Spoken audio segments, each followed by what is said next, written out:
श्री राधा रासेश्वरी रम्या कृष्णा मंत्राधिदेवता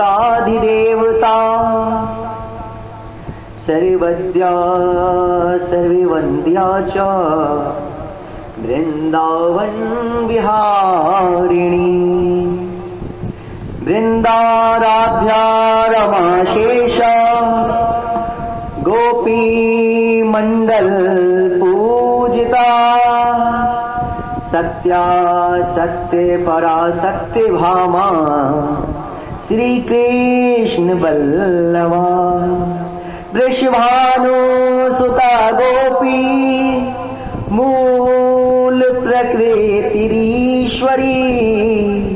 गंधर्वाराधिका रम्या रुक्मणी परमेश्वरी गंधर्वाराधिका रम्या रुक्मणी परमेश्वरी परात्पर तरा पूर्णा पूर्णचंद्र निभानना भुक्ति मुक्ति प्रदा नित्यं भवव्याधि विनाशिनम्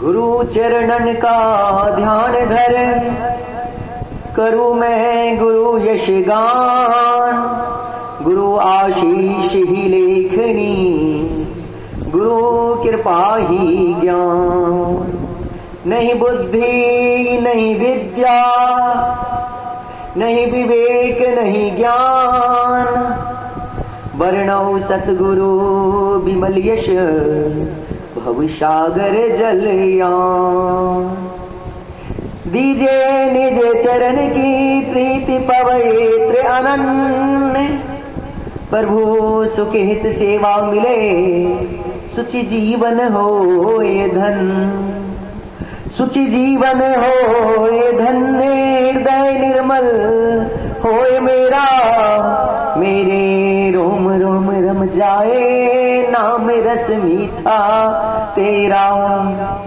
मेरे अंत समय प्राणेश हरि इति करुणा कीजिए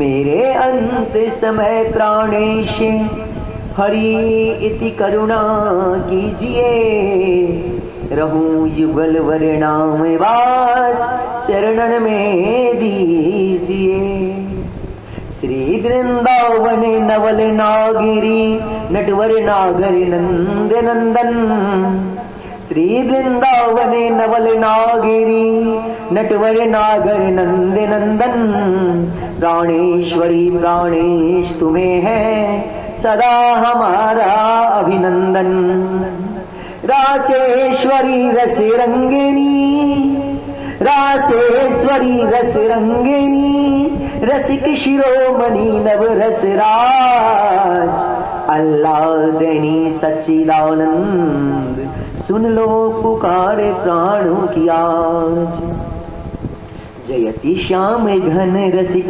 चातकी जय श्यामा मुख चंद्र चकोर जय श्यामा मुख चंद्र चकोर श्री राधे वृषभानु दुलारी श्री राधे वृषभानु दुलारी मुरलीधर जय नंद किशोर मुरलीधर जय नंद किशोर कृष्ण प्रेममयी राधा राधा प्रेमयो हरि कृष्ण प्रेममयी राधा राधा प्रेमयो हरि जीवने निधने नित्यं राधा कृष्णो गतिर्मम कृष्णस्य दर्विणं राधा राधाया दर्विणं हरि कृष्णस्य दर्विणं राधा राधाया दर्विणं हरि जीवने निधने नित्यं राधा कृष्णो गतिर्मम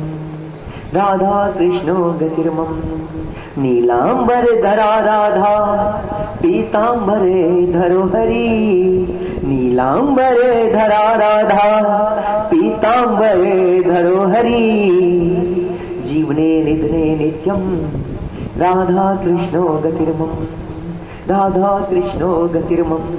वृंदावनेश्वरी राधा कृष्णो वृंदावनेश्वरा, वृंदावनेश्वरी राधा कृष्णो वृंदावनेश्वरा।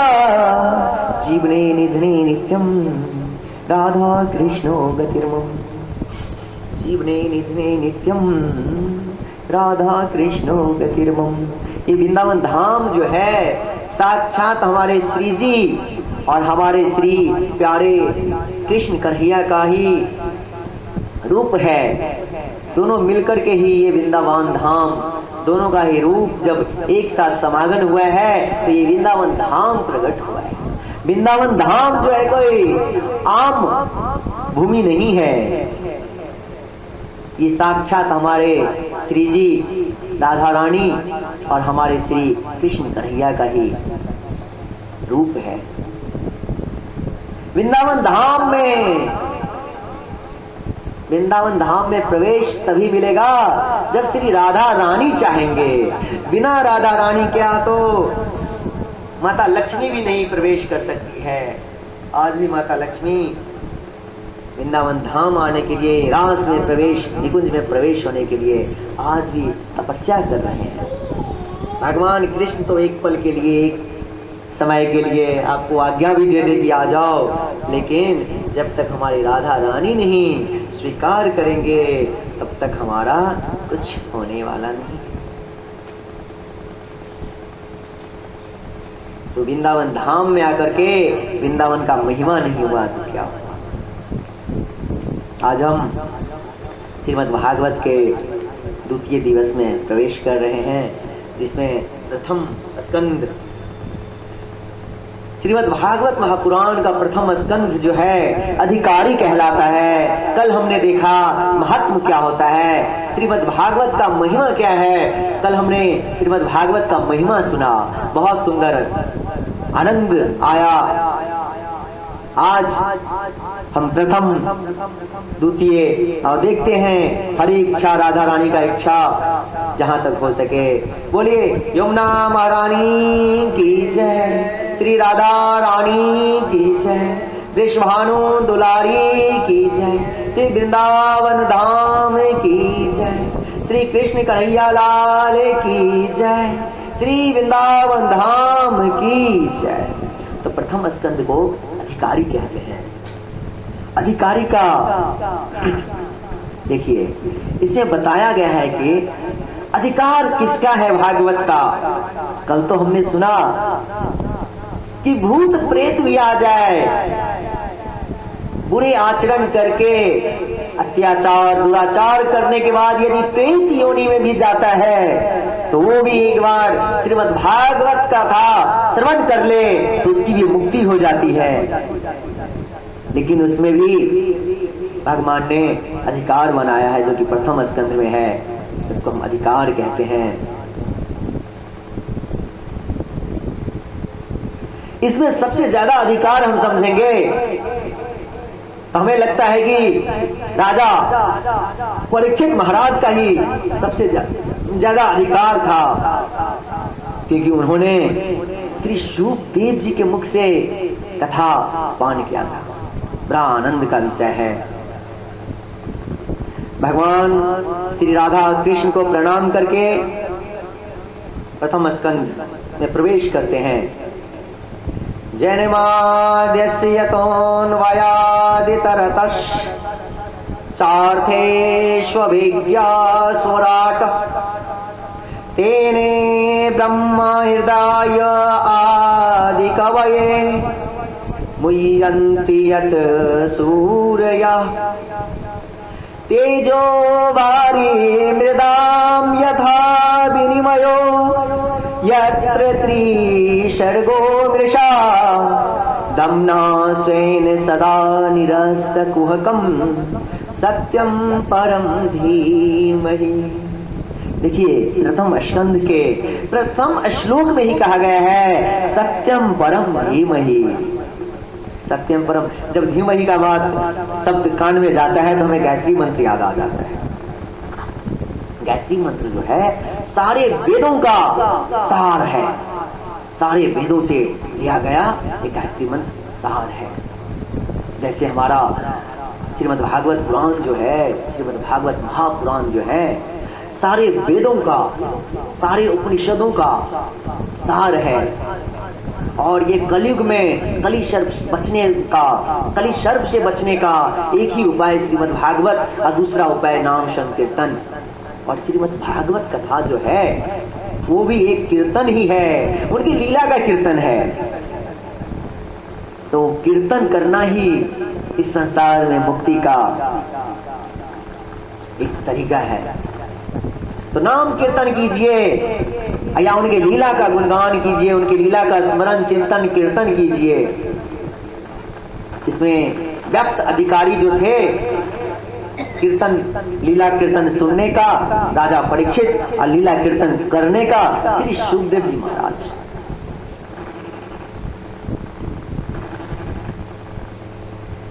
कहते हैं परम सत्य क्या है संसार का, जन्मा यस्यता। इसको पहले ही ब्रह्मा सूत्र की याद आ जाती है। ब्रह्मा सूत्र का दूसरा ही सूत्र है जन्मा यस्यता। पहले ब्रह्म का ज्ञान प्राप्त होना। ब्रह्म क्या है? ब्रह्म वही है जिन्होंने अपने मन में लाया सृष्टि करना है, अपने नाभिक कमल से ब्रह्मा जी को उत्पन्न कर दिया और ब्रह्मा जी को अधिकार दे दिया कि जाओ आप सृष्टि की रचना करो।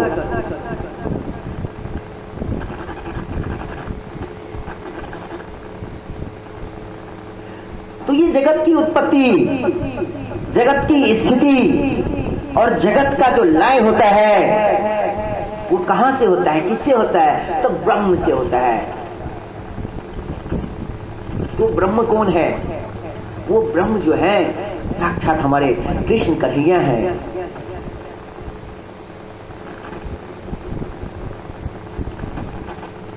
कहते हैं तेने ब्रह्मा हृदय आदि कवय मुह्यन्ति यत सूर्या। कहना क्या चाहते हैं? वो ब्रह्मा जिसने सबसे पहले ब्रह्मा जी के हृदय में संकल्प मात्र से वेदों का प्रकट कर दिया।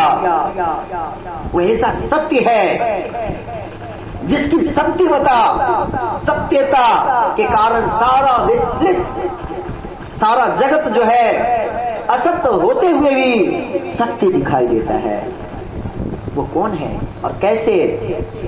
तो तेजो वारी मृदाम यथा विनिमयो यत्र त्रिशर्गो दृशा। जैसे रेगिस्तान में पानी तो दिखाई देता है, जब दूर से देखेंगे रेगिस्तान को, जब दूर से देखेंगे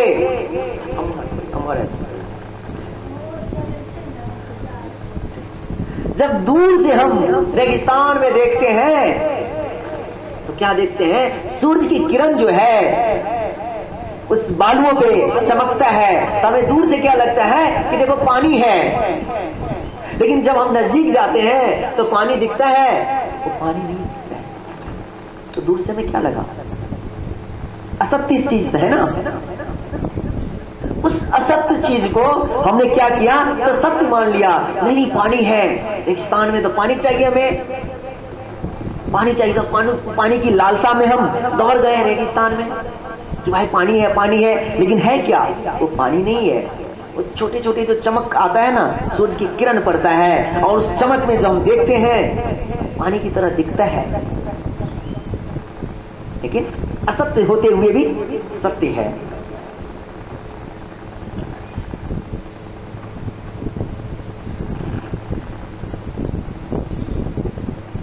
कहते हैं मुह्यन्ति यत सूर्या धमना स्वेन सदा निरस्त कुहकम। जिससे बड़े बड़े ज्ञानी, बड़े बड़े भक्त सब मोहित हो जाते हैं। वो क्या है? एक माया है, इस माया का आभास होता है और वही माया जो है पूर्णतः मुक्त है। तो उसी परमात्मा का हम ध्यान करते हैं, उसी परमात्मा का हम ध्यान करते हैं।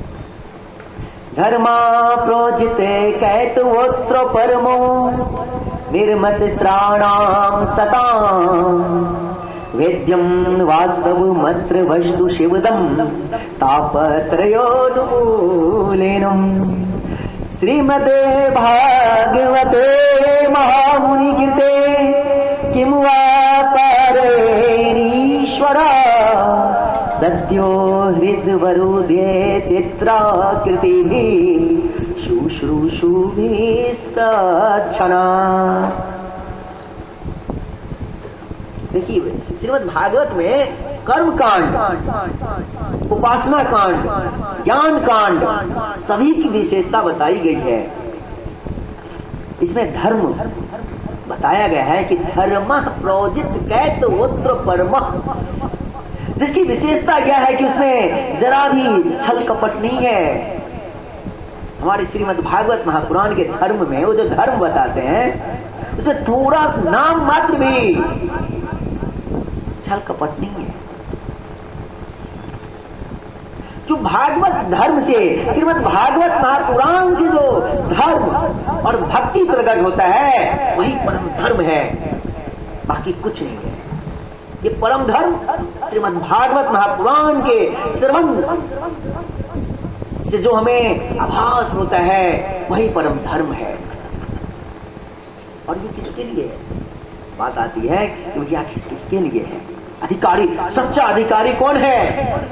वैसे महत्व में हमने देख लिया है, नीच से नीच योनि भी श्रवण करे तो उसे मुक्त मिल जाता है, मुक्ति मिलता है।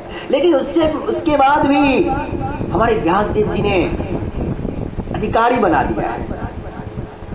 तो अधिकारी वही है भैया, निर्मत श्राणाम सताम, सामान्य लोगों के लिए नहीं है, ऐसे सत्पुरुषों के लिए है जिनके जिनके अंदर ना मच्छर नहीं काटता हो। मच्छर कैसा?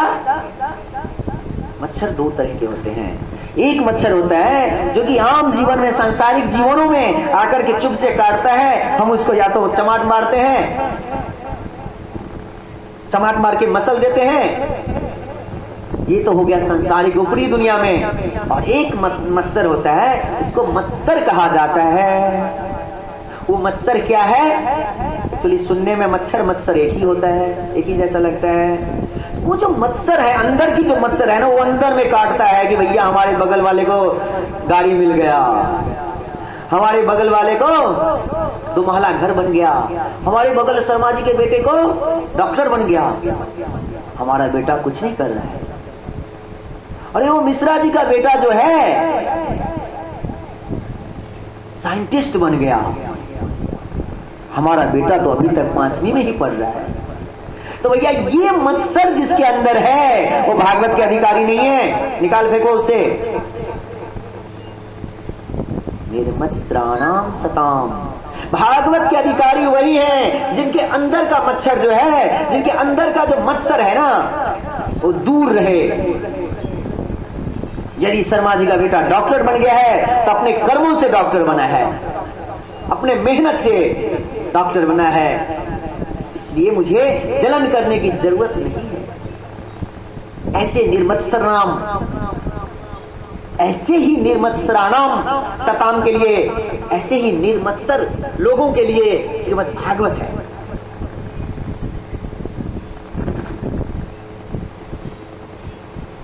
और क्या आगे है? वेद्यम वास्तव मंत्र वस्तु शिवदम, ऐसी परम वस्तु है, ऐसी परम वस्तु का निरूपण किया गया है जो शिवदम, शिवदम मतलब कल्याणप्रद, कल्याण करने वाला। और क्या?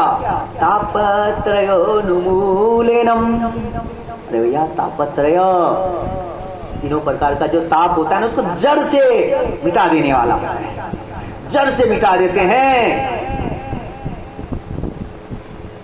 वही श्रीमद् भागवत है। वास्तवम, इस वास्तव शब्द का भाव जो है ना बड़ा अच्छा है। जीव जगत माया ईश्वर ये सब जो हमें अलग अलग दिखाई दे रहा है, वास्तव में ये सब क्या है? परमात्मा की वस्तु है। ये सब कुछ अलग नहीं है। आपको दिख रहा है अलग, लेकिन सब के सब परमात्मा हमारे कृष्ण कन्हैया के ही वस्तु हैं। जितने भी जीव हैं सब में हमारे नारायण के ही अंश हैं।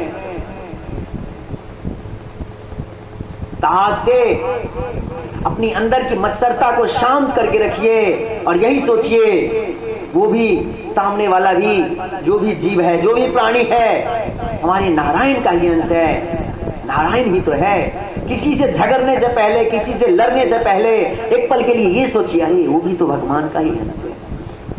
दंडवत कीजिए, प्रणाम कीजिए, भूल जाइए चीजों को, गिला शिकवा मिटा दीजिए, क्योंकि हम श्रीमद् भागवत में प्रवेश कर रहे हैं। हम श्रीमद् भागवत के अधिकारी बनने के लाइन में खड़े हो रहे हैं।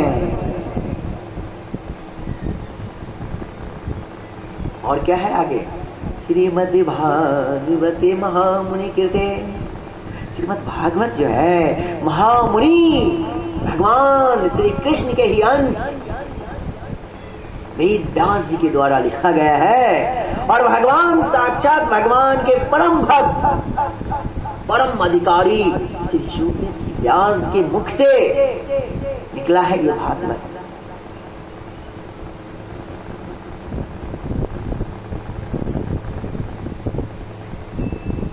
ये ध्यान रखिए, ये महामुनि कौन है? महामुनि साक्षात हमारे परम पिता परमेश्वर श्री कृष्ण हैं। उनके द्वारा ही ये श्रीमद् भागवत है। छोटे छोटे जो मोटे मोटे काले काले अक्षर देखते हैं, कौन है? हमारे श्री श्यामा श्याम जो है, एक एक अक्षर में विराजमान है भैया, एक एक अक्षर में विराजमान है, कहीं दूसरे जगह नहीं है। ऐसे ऐसे हमारे ब्रज में संत हुए हैं कि श्रीमद् भागवत को ही सुबह शाम दोपहर रात 5 टाइम भोग लगाते हैं, 5 टाइम आरती करते हैं, क्योंकि हर एक अक्षर में श्यामा श्याम विराजमान है।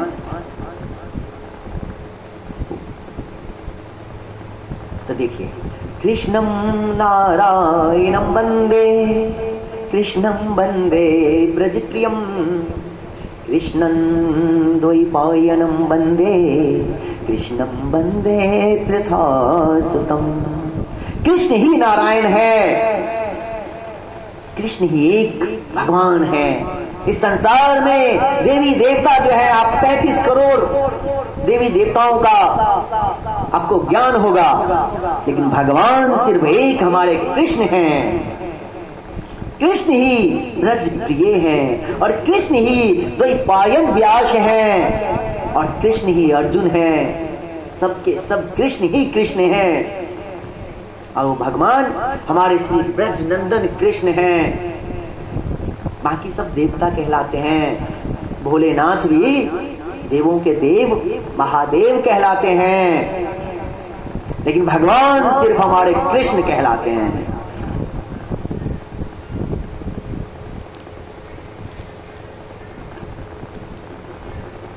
नैमिषे निमिषत्रे ऋषिया शौनकादयः सत्रं स्वर्गाय लोकाय सहस्र सम्मासता। एक समय की बात है, शौनक जी महाराज नैमिषारण्य में 88,000 ऋषियों को एकत्रित करके 1000 वर्ष तक चलने वाला यज्ञ आरंभ किए थे।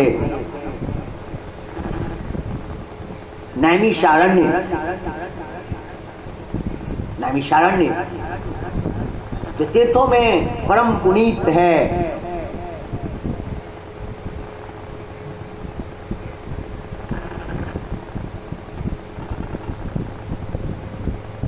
नैमिषारण्य को ही अनिमीश भी कहा जाता है, और अनिमीश कौन है? तो साक्षात भगवान ही है। निमिष का अर्थ मालूम होता है ना, निमिष यानी पलकों से झपकना, पलकों का झपकना या आंखों का खुलना और बंद होना। लेकिन जो इस प्रकार कभी भी निद्रा तंद्रा में नहीं जाते हैं, उनको अनिविश कहते हैं। तो अनिविश कौन है? हमारे कृष्ण, हमारे नारायण पुरुषोत्तम भगवान हैं। तो वहां पे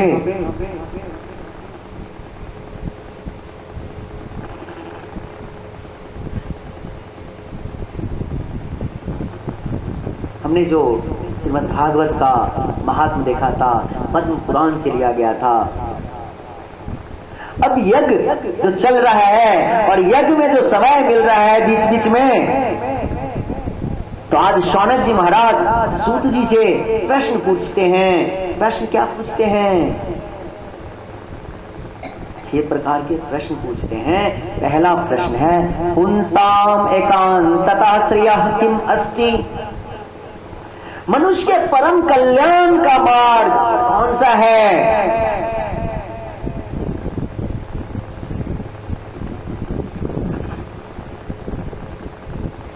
देखिए, 2 मार्ग है। एक है प्रेम मार्ग और दूसरा है श्रेय मार्ग। जो हमें अच्छा लगता है उसको प्रेम मार्ग कहते हैं,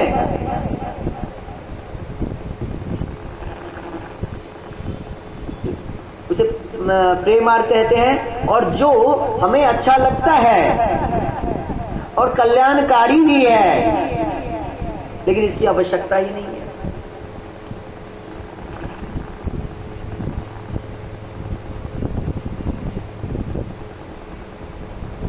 इसकी आवश्यकता ही नहीं है। अर्थात एक होता है प्रिय और एक होता है हितकारी। देखिए, दोनों शब्द अलग है। कल्याण का मतलब होता है हित। हित भी 2 प्रकार के होते हैं, एक हित करने वाला और एक प्रिय कल्याण करने वाला।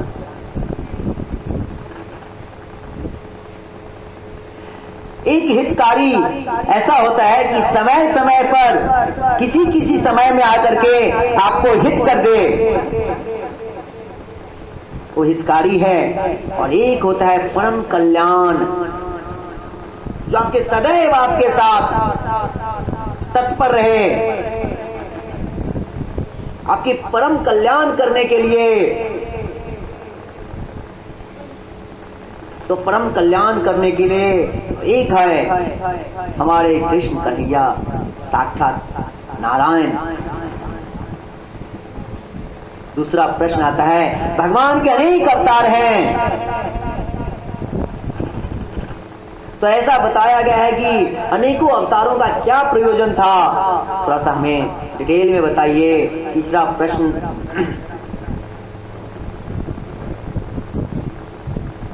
भगवान का जब अवतार होता है तो किस किस उद्देश्य से लेते हैं और किस किस प्रकार से अवतार लेते हैं। चौथा प्रश्न है, अवतारों की कथा कौन कौन सी है।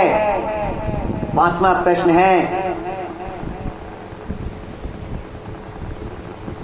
शौनक जी कहते हैं, हे शुद्ध जी महाराज, हम आपसे विनती करते हैं कि हमें भगवान कृष्ण के बारे में थोड़ा सा उनका अच्छे से वर्णन कीजिए, उनका चरित्र हमें अच्छे से सुंदर से सुनाइए। और अंतिम प्रश्न है, जब हमारे कृष्ण कन्हैया लीला कर रहे थे, लीला के बाद जब स्वधाम गमन करते हैं, धर्म कम शरणम गता, तो धर्म जो है कहाँ चला गया, ये हमें थोड़ा सा समझाइए डिटेल में। ये 6 प्रकार का प्रश्न पूछते हैं। तो ऐसे में सूत जी महाराज जो प्रश्न सुनते हैं, 6 प्रश्न जो है अनंत अत्यंत ही कल्याणकारी हैं। इसके लिए ये हमारे आपके लिए हैं 6 के 6 प्रश्न। क्या शौनक जी को पता नहीं था ये सब प्रश्नों का उत्तर? सब पता था, लेकिन वो जो है हमारा जरिया है। हम लोगों, हमारा आपका एक बीच में जो होता है ना मध्यमा, तो वही है, माध्यम है। तो हमारे आपके लिए उन्होंने सूत जी महाराज को गद्दी पे बिठा करके हमारे आपके लिए प्रश्न पूछा है, और सूत जी ने उत्तर देना शुरू करते हैं। सबसे पहले उन्होंने सुखदेव जी को प्रणाम करते हैं, कहते हैं, सर्वे भूति हृदयम मुनिमान तोऽस्मि, जो सबके हृदय में विराजमान है, और सबके हृदय में विराजमान हो, ऐसे श्री सुखदेव जी महाराज को हम नमस्कार कहते हैं। यह स्वानुभाव मखिल श्रुति सार में का मध्यात्म दीप मति तीक्षताम तमोनिधम संसारी नाम करुणाया पुराण गुह्यम तम व्यास सुनुमुपयामि गुरुम मुनीना। हम व्यास नंदन श्री सुखदेव जी के शरण में जाते हैं, उनको ही प्रणाम करते हैं जो करुणा के कारण हैं। ऐसे सुखदेव जी के शरण में जाते हैं और हम प्रणाम करते हैं। नारायणं नमस्कृत्य नरं चैव नरोत्तमं देवीं सरस्वतीं व्यासं ततो जयमुदीरये। सूत जी महाराज जो हैं भगवान श्री नारायण को, नरोत्तम को, नर नारायण के जो अवतार हैं, ज्ञान का अवतार बताया गया है, माता सरस्वती को उनको प्रणाम करते हैं। और सूत जी का उत्तर अब चालू होता है, समझ लीजिए। स वै पुंसां परो धर्मो यतो भक्ति रथोक्षजे अहेतुके प्रतिहता ययात्मा संप्रसीदति।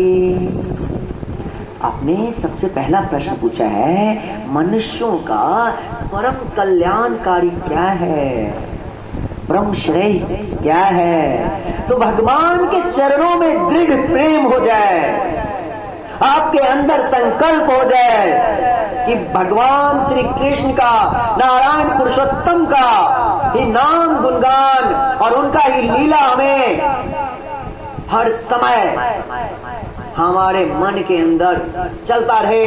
हमारे ज्ञानेंद्रियां, हमारे कर्मेंद्रिया के द्वारा हमारे मन के अंदर भगवान का ही लीला चिंतन होता रहे।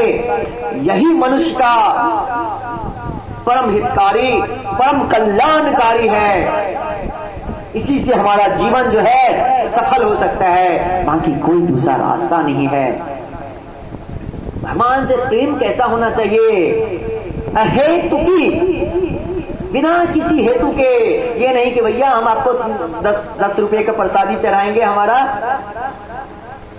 घर में सुख शांति दे दो, हमारे बच्चे को नौकरी लगा दो, भैया ये सब नहीं। बिना कुछ मांगे, क्योंकि अरे भैया हम आप जो हैं उनके ही अंश हैं और उनके ही वंश के हैं। जैसे पिता जो होता है अपने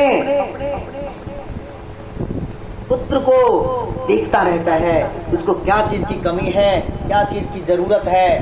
कभी भी उसको लगता है कि हमारे पुत्र को ये चाहिए, तो सदैव तत्पर रहते हैं, कभी किसी चीज की कमी नहीं होने देते हैं।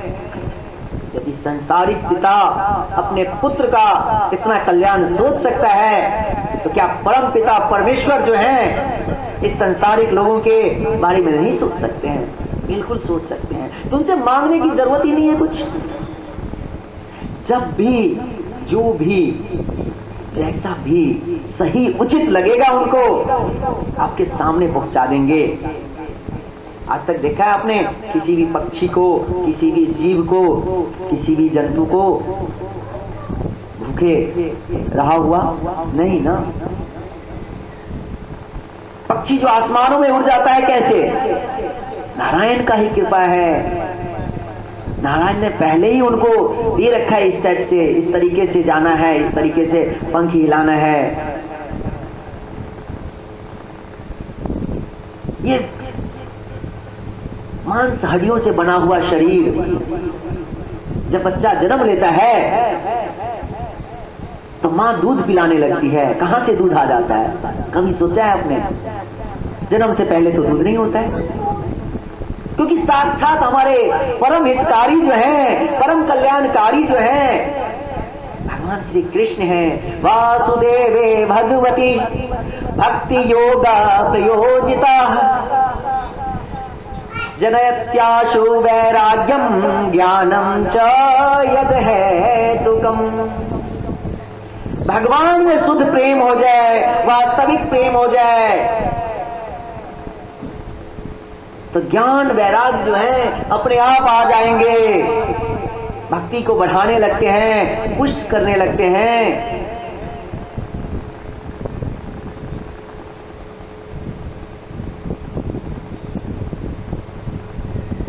फिर आगे कर्तव्य का स्वरूप का प्रयोजन बताते हैं।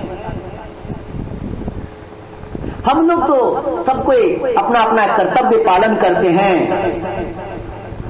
लेकिन इस कर्तव्य पालन का फल क्या है, इसके बारे में कभी सोचा है कि हम अपने बच्चे को पढ़ाते हैं, हम नौकरी पे जाते हैं, हम घर सफाई करते हैं, दुनियादारी करते हैं। जब हम नौकरी करते हैं तो हमें उम्मीद रहता है कि हम जो है हमें प्रमोशन मिलेगा, हमारी सैलरी बढ़ेगी, कीर्ति होगा, नाम होगा, अनेक तरह का मिलता है, अनेक तरह की बातें मन में सोचते हैं।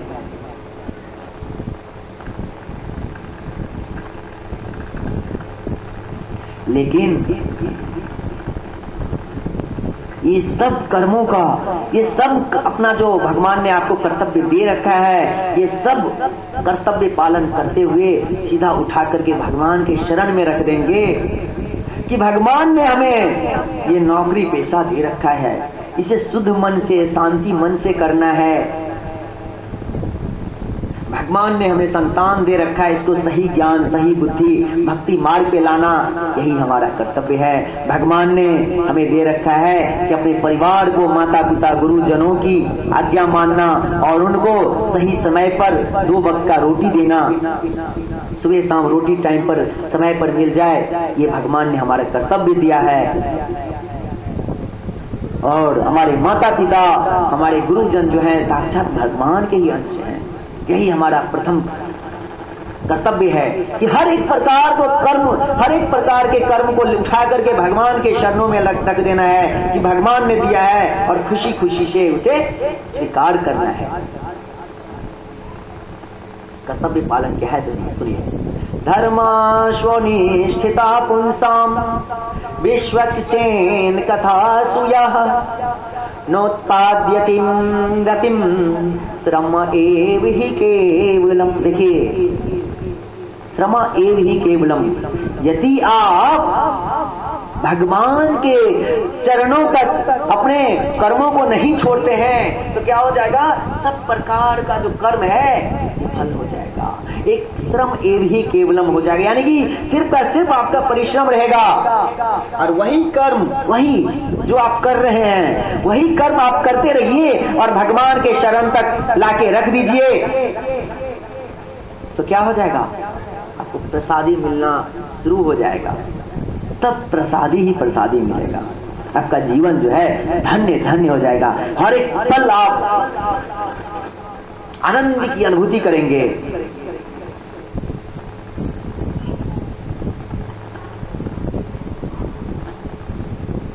हम प्रसादी बना रहे हैं, यही सोचेंगे कि आज हम अपने राधा माधव जी के लिए प्रसादी बना रहे हैं, आज हम अपने वैष्णव माता पिता के लिए प्रसादी बना रहे हैं, तो देखिए प्रसाद जो है वो भोग जो है प्रसाद बन जाएगा, अमृत बन जाएगा। बनाने वाले को भी पुष्टि मिलेगा और प्रसादी पाने वाले को भी संतुष्टि मिलेगा।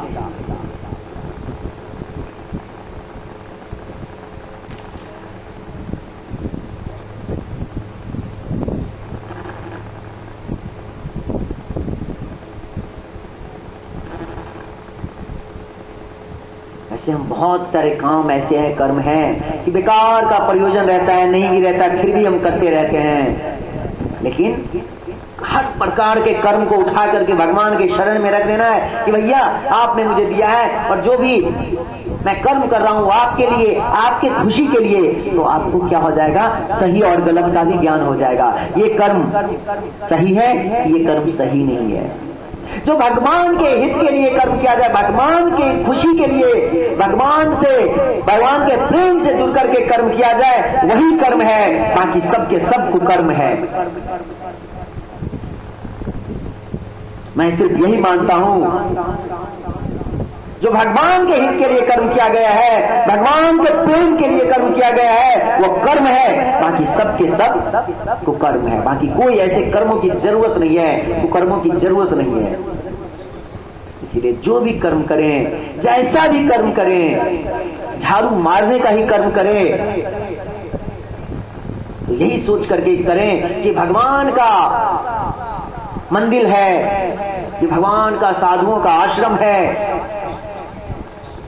तो भगवान का मंदिर को मैं साफ कर रहा हूं, यही सोच करके करें। फिर देखिए इसका फल आपको क्या मिलता है। अब तत्व का स्वरूप जानते हैं। देखिए वो तत्व क्या है। वदन्ति तत्त्वविदस् तत्त्वं यज्ञानमद्वयम् ब्रह्मेति परमात्मेति भगवानीति शब्दते। वह जो तत्व है उसी तत्व को ब्रह्म कहते हैं, उसी को परमात्मा कहते हैं, उसी को भगवान कहते हैं। उसका स्वरूप क्या है?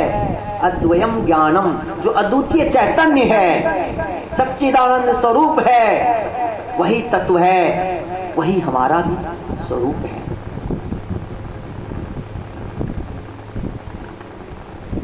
तो उस तत्व को समझिए।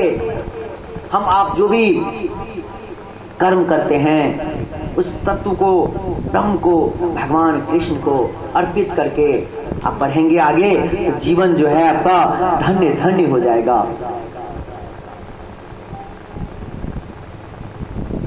मुंद मंगल में संत समाजू जो जग जगम तीरथ राजो। कहा गया है साधु समाज जो है, संत लोग जो हैं असली तीर्थ हैं। संत लोग ही असली तीर्थ हैं। यदि आपके दरबार पे, आपके घर पे, आपके आश्रम में, कुटिया में यदि संत महाराज पधार गए तो समझिए आपका जीवन धन्य धन्य हो गया है। नवदा भक्ति में सबसे पहले यही सिखलाया गया है। प्रथम भक्ति संतन कर संगा। पहली भक्ति जो है संत का, संतों के साथ सत्संग करना। कल हमने चर्चा किया था सत्संग क्या होता है, किसके साथ सत्संग करनी चाहिए? अपने गुरुओं के साथ, साधु संतों के साथ जो संगति करेंगे वही सत्संगत है। और कैसी सत्संगति? जो हमें अज्ञान के अंधेरा से दूर करता हो। अस्तो मा सद्गम्यो तमसो मा ज्योतिर्गम्यो। हमें अंधकार से प्रकाश की ओर ले जाए, वही सच्चा गुरु है और वही साधु है। दूसरी रति मम कथा प्रसंगा। जब आप सत्संग करेंगे, साधुओं के साथ बैठेंगे, प्रथम भक्ति संतन कर संगा, दूसरी रति मम कथा प्रसंगा। जब पहली क्या है? सत्संग करना, साधुओं के साथ बैठना, और दूसरा क्या है? कथा का लीला श्रवण करना। उनके मुख से जो लीला निकल रहा है, भगवान का जो लीला गुणगान कर रहे हैं, उनको श्रवण करना, यही है। आगे देखते हैं कि भगवान के अवतार का प्रयोजन क्या है। भगवान के तो ऐसे अनेक अवतार होते हैं, लेते रहते हैं। ऐसा प्रश्न आपने पूछा है कि प्रयोजन क्या था? भगवान के अवतार लेने का प्रयोजन पूछना बड़ा विचित्र ही है। भगवान तो अनंत बुद्धि हैं, वे कोई काम क्यों करते हैं ये पूछने वाले हम कौन होते हैं भैया? हम नहीं होते हैं कोई।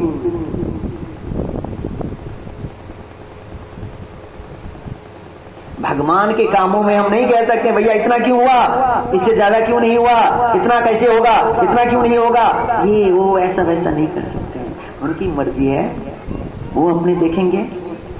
माखन, भगवान को माखन चुराने का मन किया तो उन्होंने चुराया, उन्होंने लीला किया, उनको लीला माखन लीला करने का मन किया। जैसे आत्मा का काम है परमात्मा की सेवा करना, वैसे ही हमारे भगवान जो हैं, परमात्मा जो हैं, तो इनके जो अंश हैं, इतने हम लोग आत्मा जो है, भगवान चाहते हैं उनको भी हम खुश रखें, उनको भी खुशी करें। जो गोपियां के मन के अंदर आया, कृष्ण हमारे घर में आते, जो ही मन में आया तो सुंदर से कृष्ण आकर के लीला करना शुरू कर दिया। उनके प्रयोजनों को हमको समझना आसान नहीं है। यही समझिए कि भगवान हमारे लिए, हमारे हित के लिए ही अवतार लेते हैं और हमें सही मार्ग पर लाने के लिए ही अवतार लेते हैं। सहस्त्र शीर्षा पुरुष सहस्त्राक्ष सहस्त्रपात, कहते अनंत करोड़ ब्रह्मांड रूपी देह जो धारण करते हैं उनको विराट पुरुष कहते हैं। और वो विराट पुरुष जो है असंख्य अवतार लेते हैं। भगवान के कितने अवतार हैं? गुणावतार, नित्यावतार, अंशावतार, कलावतार, चरित्रावतार, स्फूर्ति अवतार, अनेक प्रकार के अवतार हैं।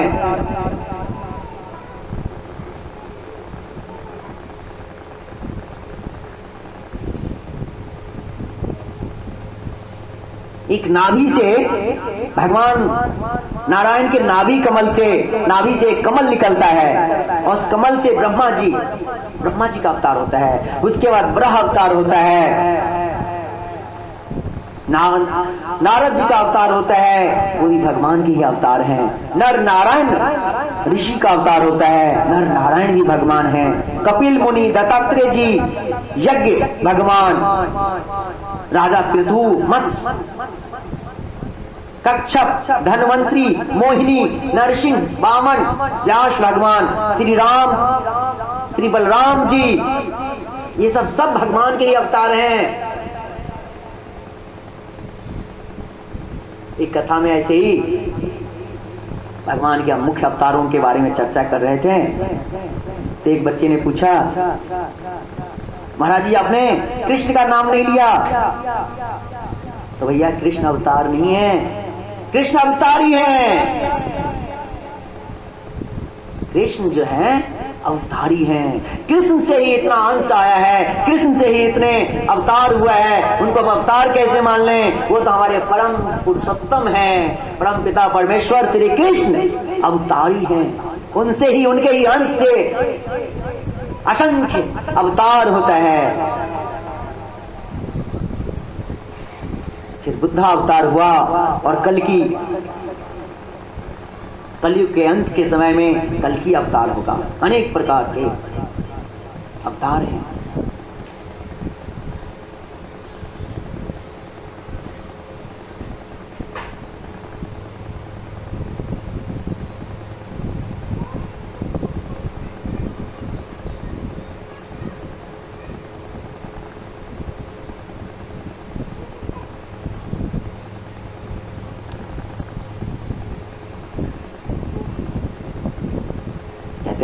कृष्णस्तु भगवान स्वयं, 16 कला के पूर्ण अवतार भगवान श्री कृष्ण का अवतार है। वही अवतारी है और उनसे ही इतना अवतार हुआ है। हमारे कृष्ण जो हैं 16 कला से परिपूर्ण हैं। इदं भागवतं नाम पुराणं ब्रह्म संहितं उत्तम श्लोक चरितम चकार भगवान ऋषि। इस सुंदर भागवत में हमारे श्रेय की बात बताई गई है, भगवान के अवतारों की कथाएं बताई गई है। अब क्या होता है, वेद व्यास जी का मन में असंतुष्टि रहता है, तो वेद व्यास जी को जब मन में असंतुष्टि रहता है तो भगवान के परम भक्त नारद जी महाराज, जो जी भगवान के ही अवतार हैं और शास्त्रों में इनको, भक्ति मार्गों में इनको भगवान का मन कहा गया है। जहां भी उनके भक्त का मन विचलित होता है तो नारद जी महाराज पहुंच जाते हैं। प्रहलाद जी को देख लीजिए, ध्रुव जी महाराज को देख लीजिए, आज स्वयं व्यास जी के पास आ गए हैं। कहते हैं व्यास जी आप संतुष्ट तो हैं, खुश तो हैं? कहते हैं मैं खुश नहीं हूं।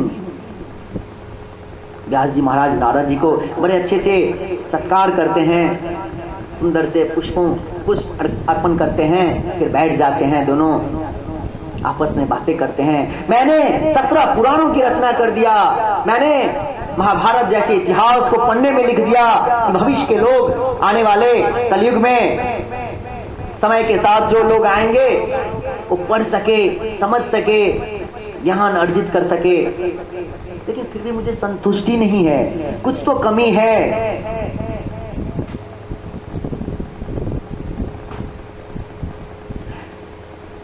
कुछ तो कमी है, मैंने कुछ तो कमी किया है। तो नारद जी कहते हैं, कथा को थोड़ा सा जल्दी जल्दी मिलेंगे। नारद जी कहते हैं कि आपने सब प्रकार को, वेद को भी 4 भागों में बांट दिया, 17 पुराण लिख दिया, महाभारत जैसे ग्रंथ लिख दिया, लेकिन आपने हमारे पुरुषोत्तम कृष्ण के विशेष चर्चाएं नहीं की, उनकी लीला का गुणगान नहीं किया है। इसके वजह से आपका मन जो है असंतुष्ट है। तो आप ऐसा कीजिए, एक और पुराण बनाइए, श्रीमद् भागवत महापुराण, उसमें भगवान श्री कृष्ण का लीला पुरुषोत्तम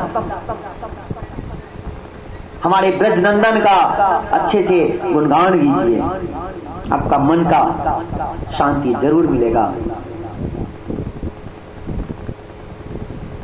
भगवान के प्रति शुद्ध प्रेम होना चाहिए। अज्ञान की परिसमाप्ति जो है प्रेम में ही होता है।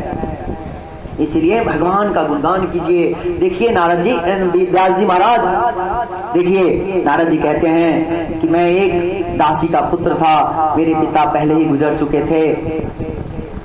चतुर्मास समय में कुछ साधु महात्मा एक आश्रम में आए, वहीं पे हमारी माता जी सेवा क्या करती थी। हमारी माता जी हमें भी साथ ले जाते थे, तो मुझे भी साधुओं की सेवा में लगा दिए। जब चतुर्मास विश्राम हुआ तो सब साधु जा रहे थे, मैंने भी उनका पैर पकड़ लिया। उनके ही झूठन प्रसादी से मेरी बुद्धि जो है सकारात्मक हो गई थी, मैंने उनका पैर पकड़ लिया, मैं भी आपके साथ चलूंगा। साधुओं ने क्या कहा, तुम जाओ अपनी माता से पहले पूछ के आओ, मैं तो तुम्हें अपने साथ ले जाऊं, लेकिन तुम पहले अपनी माता से पूछ के आओ। यदि तुम्हारी माता कह दे कि हाँ जाओ तो आ जाना, लेकिन तुम्हारी माता यदि कह भी दे तो मेरी बात एक सुनो। तुम्हारी माता जो है, भगवान ने तुम्हें जिम्मेदारी दे रखा है, तुम्हारी माता को रक्षा करना, तुम्हारी माता के साथ ही तुम्हारा जीवन व्यतीत करना, अच्छे से जीवन बिताना, और जब माता वृद्ध हो जाए तो उनकी सेवा करना, उनको अच्छे अच्छे भगवान का कथा सुनाना, यही तुम्हारा परम धर्म है। आज नारद जी समझ गए, ना तो मैं अपनी माता से पूछने जाऊंगा, क्योंकि मुझे पता है कि मेरी माता, मुझ में बहुत मोह है, मेरी माता मुझे जाने नहीं देगी। और ये भी तो बड़े अच्छे बात कह रहे हैं कि जब मेरी माता वृद्ध हो जाएगी तो मैं सुंदर सुंदर भगवान का कथा उनके कानों में गुणगान करूंगा, ताकि उसका जीवन, उनका, मेरी माता का जीवन भगवान के शरण तक पहुंच जाए।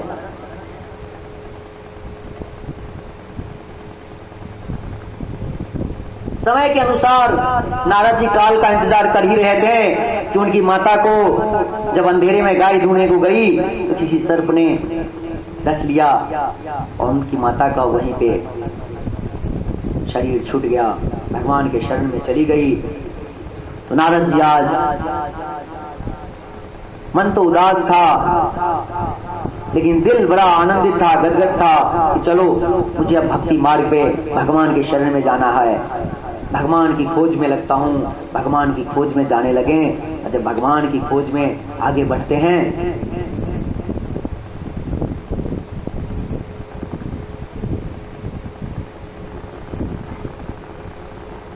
रास्ते में साधु सत्संग करते करते आगे बढ़ते हैं, भगवान का ध्यान करते हैं। उस साधुओं ने उन्हें जो मंत्र दिया था उसी मंत्र का जाप करते हैं, ध्यान करते हैं। एक पल के लिए भगवान नारायण उनके आंखों के सामने आ गए और दूसरे पल ही गायब हो गए।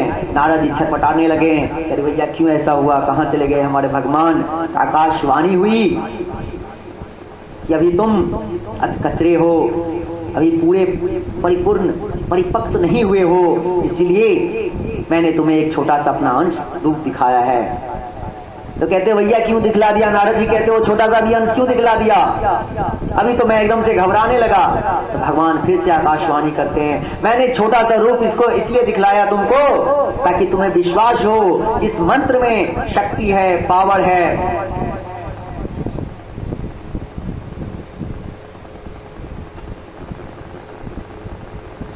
इसीलिए मैंने तुम्हें दिखलाया।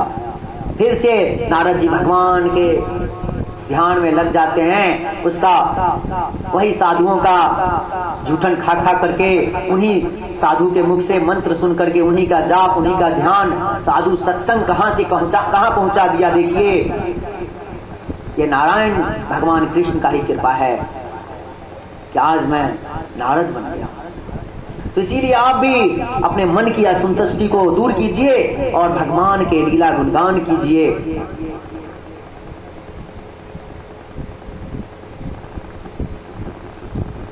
भगवान का जब गुणगान करेंगे तो बड़ा आनंद आएगा।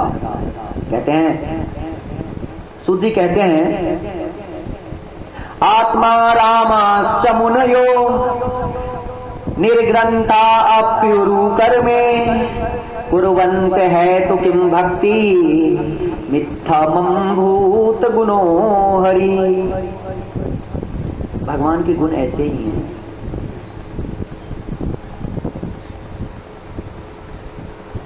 भगवान का गुण ऐसा ही है भैया। ये श्लोक जो है, इस श्लोक के बारे में चैतन्य चरितामृत में बड़ा अच्छा व्याख्यान है, बड़ी सुंदर लिखा गया है। श्री भट्टाचार्य जी हमारे चैतन्य महाप्रभु को इस श्लोक के अर्थ समझाते हैं। जब इस श्लोक को अर्थ समझाते हैं, उसके बाद चैतन्य महाप्रभु ने उनकी बात को स्वीकृति दिया बिना बीच में टोके। तो कहते हैं, इस श्लोक का कुछ और भी व्याख्यान है। भट्टाचार्य जी सुनना शुरू करते हैं। भगवान ने 12 एक श्लोक को अलग अलग तरीकों से उनको व्याख्या करके सुनाया। भट्टाचार्य जी आज भगवान चैतन्य महाप्रभु के चरण में गिर जाते हैं और उनको भगवान कृष्ण परम धन समझने लगते हैं और प्रेम से जब गले मिलते हैं चैतन्य महाप्रभु तो प्रेम में ही बेहोश हो जाते हैं। क्या करें, भगवान है ही ऐसे, भगवान के गुण ही ऐसे हैं। जो विज्ञानी हैं, परम भक्त हैं, भगवान की ओर खींचे चले आते हैं। वो लोग जो होते हैं बिना किसी कारण के भी भगवान की भक्ति करने लगते हैं।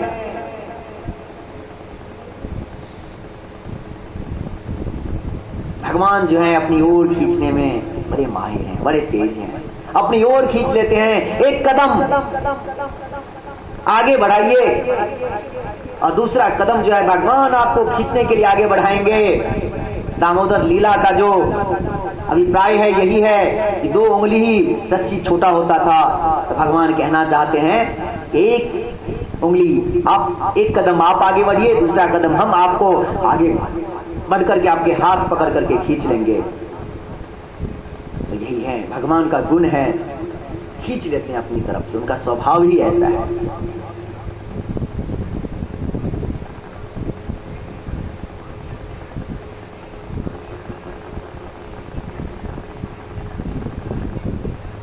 उसके बाद परीक्षित महाराज की कथा आता है। महाभारत का युद्ध समाप्त हो रहा था, यहाँ पे हम विस्तार से नहीं देखेंगे। महाभारत का युद्ध जब समाप्त हो गया था, अश्वत्थामा दुर्योधन से आता है कि भाई तुम्हारा मैं बदला जरूर लूंगा।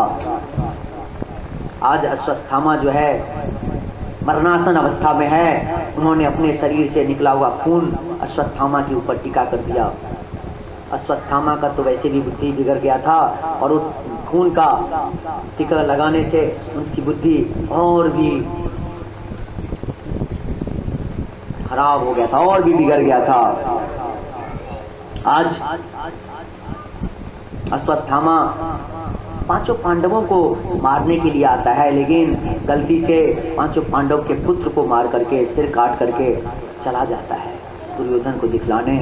तो दुर्योधन को भी एक श्राप रहता है कि जब बहुत खुशी हो और बहुत दुखी हो उसी समय तुम्हारी मृत्यु होगी। जब अश्वत्थामा ने कहा कि तुम्हारा बदला मैं लूंगा, दुर्योधन दूर से देख रहा है कि पांचों पांडवों का मुख लेकर के आ रहे हैं, तो दुर्योधन बड़ा खुश हुआ। लेकिन जब कपड़े हटाते हैं तो पांचों पांडवों के पुत्रों का जब मुखड़ा रहता है, दुर्योधन आज बड़ा उदास होता है। कहते अरे अश्वत्थामा, तूने तो मेरे वंश को ही नाश कर दिया, वंश को ही खत्म कर दिया। तो खुशी दुखी हुआ, उसी समय दुर्योधन का नाश हुआ। अब यहाँ पे द्रौपदी चिल्लाने लगी, रोने लगी, अर्जुन से रहा नहीं गया। अर्जुन भगवान कृष्ण को सारथी बना करके अश्वत्थामा को पकड़ करके लाते हैं। कथा तो बड़ी विस्तार है।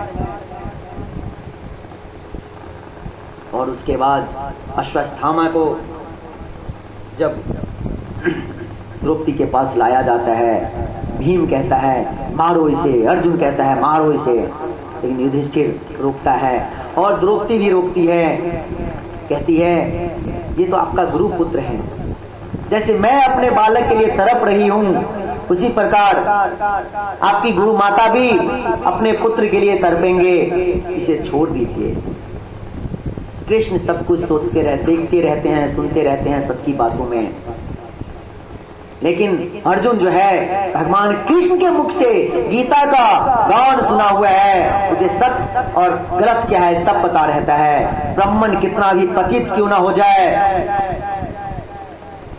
उसे मारना नहीं चाहिए। धनवान व्यक्ति को, प्रतिष्ठित व्यक्ति को उसके अधिकार का चीज यदि छीन ले तो वही उसके लिए बड़ा दंड है।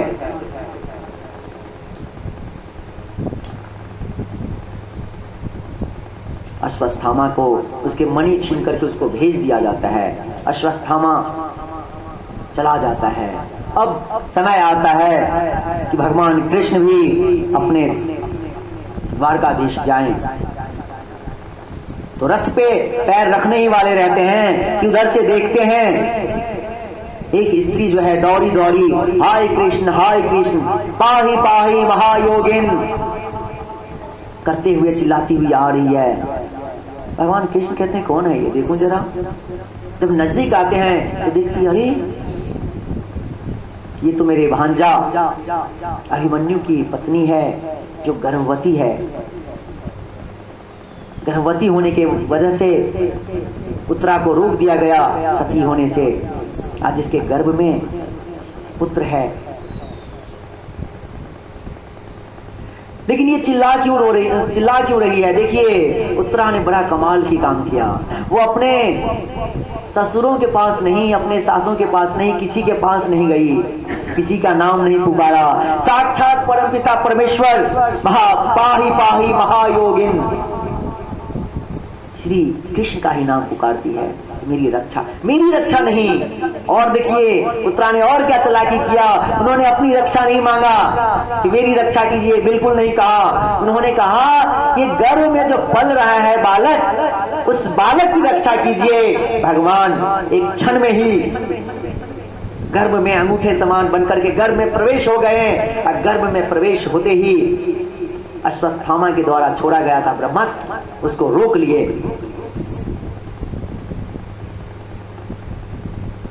भगवान साक्षात परमपिता परमेश्वर, इसीलिए भगवान से कुछ मांगना नहीं है, सिर्फ भगवान के शरण में जाना है। भगवान सब देख रहे हैं, किसको क्या जरूरत है, किसको क्या है, कौन अधिकारी है, प्रथम अधिकारी कौन है, भगवान देखते रहते हैं।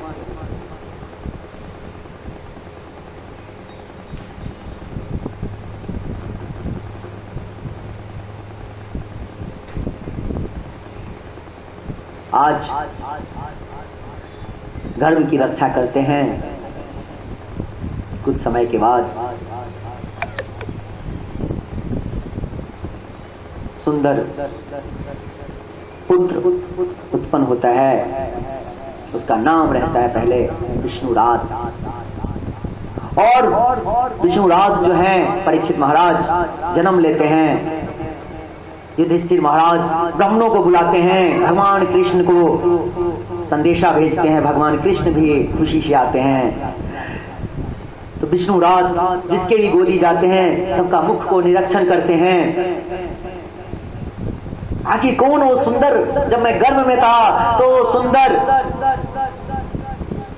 स्वभाव निर्मल, जिन्होंने मेरी रक्षा किया था, वो कौन है? मुझे छोड़ करके कहां चले गए? उसी समय भगवान कृष्ण आ जाते हैं, और जब कृष्ण के गोदी में आते हैं तो विष्णु राज जो है परीक्षित महाराज बन जाते हैं, और भगवान कृष्ण को जोर से पकड़ लेते हैं। कृष्ण के गोदी से अपनी माता के गोदी भी जाना नहीं पसंद करते हैं। जब ब्राह्मणों से पूछा गया ये बालक कैसा होगा, तो कहते ये बालक तो साक्षात भगवान राम की तरह होंगे। इसके जीवन में सिर्फ एक ही दुख है इसके अंतिम समय में, लेकिन उसका भी ये निर्णय कर लेगा। देखिए, जिसके गर्भ में जाकर के भगवान रक्षा करते हैं, वैसे हर किसी के गर्भ में जाकर के भगवान ही रक्षा करते हैं। वो साक्षात भगवान के अंश है। जब परीक्षित महाराज धीरे धीरे बड़ा होते हैं, समय ऐसा आता है कि विदुर जी धृतराष्ट्र को, गंधारी को बन जाने की उपदेश सुनाते हैं।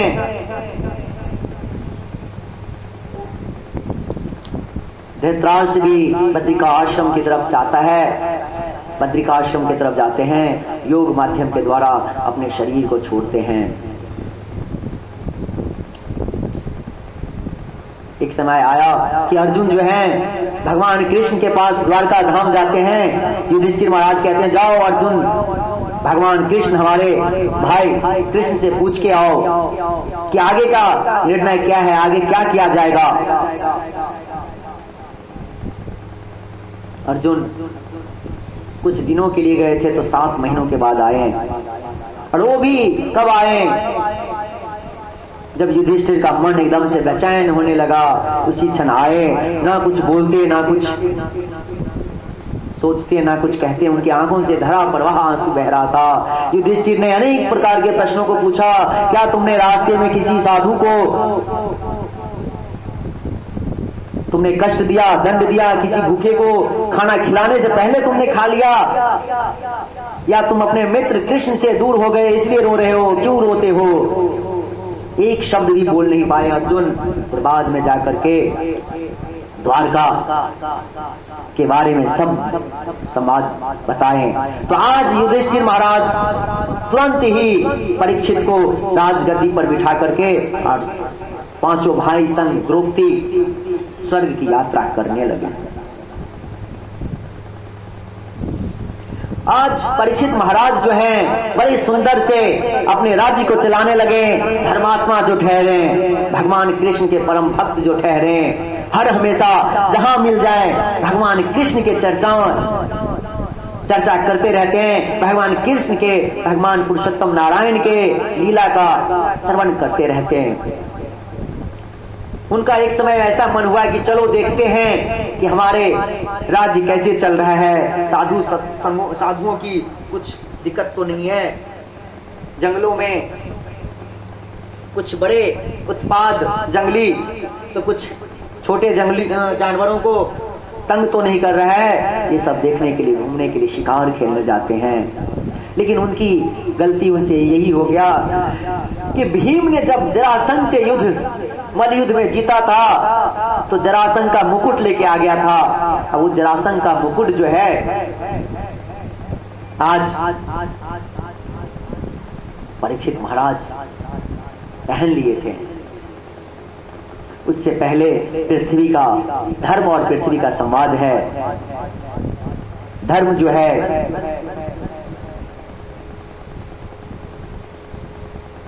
बैल है और धरती माता जो है गाय है। एक गाय और बैल की आपस में संवाद होता है। परीक्षित महाराज देखते हैं, जब राज्य में घूमते रहते हैं तो देखते हैं एक गाय और एक बैल आपस में बात कर रहा है। इस बैल का एक पांव पर लंगड़ाता हुआ खींच खींच करके उस गाय के पास जाता है, और जब गाय उसको देखती है तो और तेज से रोने लगती है। तो कहती है, बैल कहते हैं कि तुम क्यों रो रही हो? क्या तो ये हो सकता है कि मेरे 3 पैर टूट गए हैं, मैं एक ही पैर से लंगड़ा रहा हूं, अपने आप को घींच घींच के चल रहा हूं, इसलिए तुम रो रही हो? या तो ये है कि भगवान कृष्ण पुरुषोत्तम जो हैं सब छोड़ करके अपने स्वधाम को चले गए, कि कलयुग जो है चारों तरफ से कुछ ही दिनों में, कुछ ही समय में घेर लेगा, इसके लिए तुम आखिर क्यों रो रहे हो? तो गौ माता पृथ्वी कहती है, धर्म तुम सब जानते हो। उसी समय परीक्षित देखते हैं ये गाय और बैल आपस में बात कर रहा है, बात करते हैं, और एक राजा के वेश में शूद्र अपने हाथ में लकड़ी लेकर के बैल को मारने के लिए तैयार होता है। जब गाय और बैल की संवाद को महाराज परीक्षित सुनते हैं, देखते हैं, तो आज महाराज परीक्षित रुक जाते हैं और कहते हैं ये किसके वजह से ऐसा हाल हुआ है आपका? तो धर्म जो है, स्वयं बैल हैं, वो कहते हैं मैं कैसे बता सकता हूं ये किसके वजह से मेरे 3 पैर टूट गए हैं? शास्त्र तो यही कहता है अधर्म का चर्चा करने वाला भी अधर्म ही होता है। और कोई कहता है कि हमारे साथ जो भी बीतता है सबके सब कारण, परम कारण भगवान कृष्ण हैं। तो मैं कैसे बताऊं किस कारण से मेरे 3 पैर टूट गए हैं? उसी समय वो शूद्र राजा जो है बैल को मारने के लिए हाथ उठाता है। आज परीक्षित को क्रोध आ गया, अपनी तलवार निकालते हैं और कहते हैं जो आपके साथ ऐसा किया उसको मैं यहीं पे काट दूंगा। लेकिन क्षण में ही देखते हैं, क्या देखते हैं? तो जो शूद्र राजा था परीक्षित महाराज के चरणों में आ गिरा। परीक्षित महाराज सोचते हैं कि अरे जो शरण में आ जाए उसे मृत्यु नहीं देनी चाहिए। तो कहते हैं महाराज आप कौन हैं? तो कहते हैं मैं कलयुग हूं। तो कहते क्या चाहते हैं आप यहाँ पे क्यों हैं? तो कहते हैं महाराज मैं कहाँ जाऊं, मेरा समय तो आ गया है आने का, लेकिन मैं जाऊं कहाँ?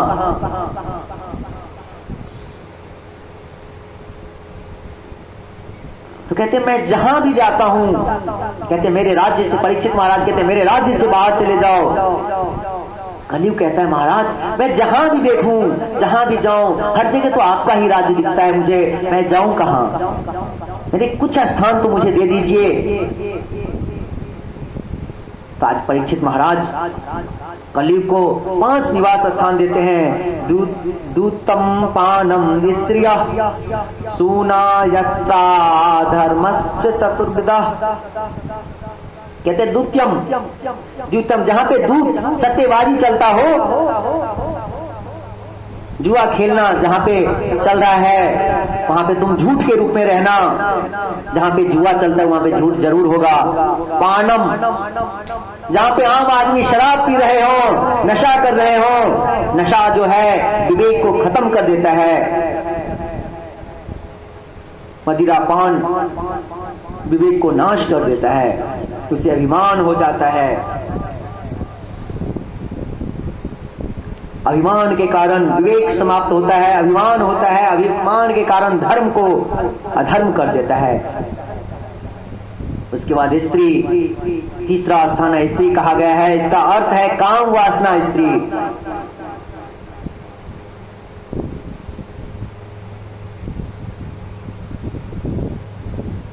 कामातुराणाम न भयम न लज्जा। जिस स्त्री के अंदर लज्जा नहीं है, उस स्त्री को, उस व्यक्ति को कहीं किसी से भय नहीं लगता है, कहीं भी वो काम के लिए उग्र हो जाती है। यहाँ स्त्री का तात्पर्य यही है कि काम वासना। सून अर्थात कसाई खाना, जहां पे रजोगुनी स्थान है, तमोगुनी स्थान है, गायों को भैंसों को काटा जाता है, जहां पे दया नहीं किया जाता है, हिंसा किया जाता है, कसाई खाना। तो कहते हैं महाराज ये चारों जगह चारों चीज जो है आपके राज्य में होता ही नहीं है, तो मैं कहाँ जाऊं, एक और दे दीजिए एक जगह। तो कहते कौन सा जगह दूं? तो कहते हैं महाराज स्वर्ण दे दीजिए। तो कहते चलो दिया। तो इसीलिए सोना, ये कहते ही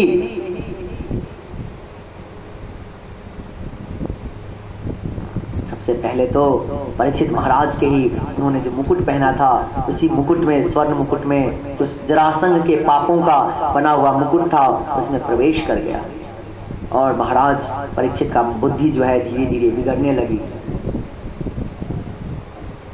ऐसे सोना कहा जाता है। देखिए गीता में भगवान ने क्या कहा है, कांचन, वो कंचन में भी सोना मैं ही हूं, कंचन भी मैं ही हूं। यानी भगवान जो भी मेहनत से सोना कंचन कमाया जाए और भगवान को अर्पण करके पहना जाए तो उसमें कोई दोष नहीं है। लेकिन पाप के पैसों से यदि आप सोना खरीदेंगे, पहनेंगे, तो आपकी बुद्धि भी पापमय होगी। आज 5वां स्थान दे दिया। अब वही 5वां स्थान जो है धीरे धीरे पूरे विश्व में फैल गया है, संसार में फैल गया है। अमेरिका में तो एक ऐसा शहर है जहां पे जुआ खेलने के नाम से ही, सट्टेबाजी के नाम से ही वो चलता है। आजकल तो हर चीजों में, हर जगह सट्टेबाजी चलने लगी है। कलयुग तो आएगा ही। आगे परीक्षित महाराज जंगलों की तरफ जाते हैं तो देखते हैं वहां पे ऋषि जो हैं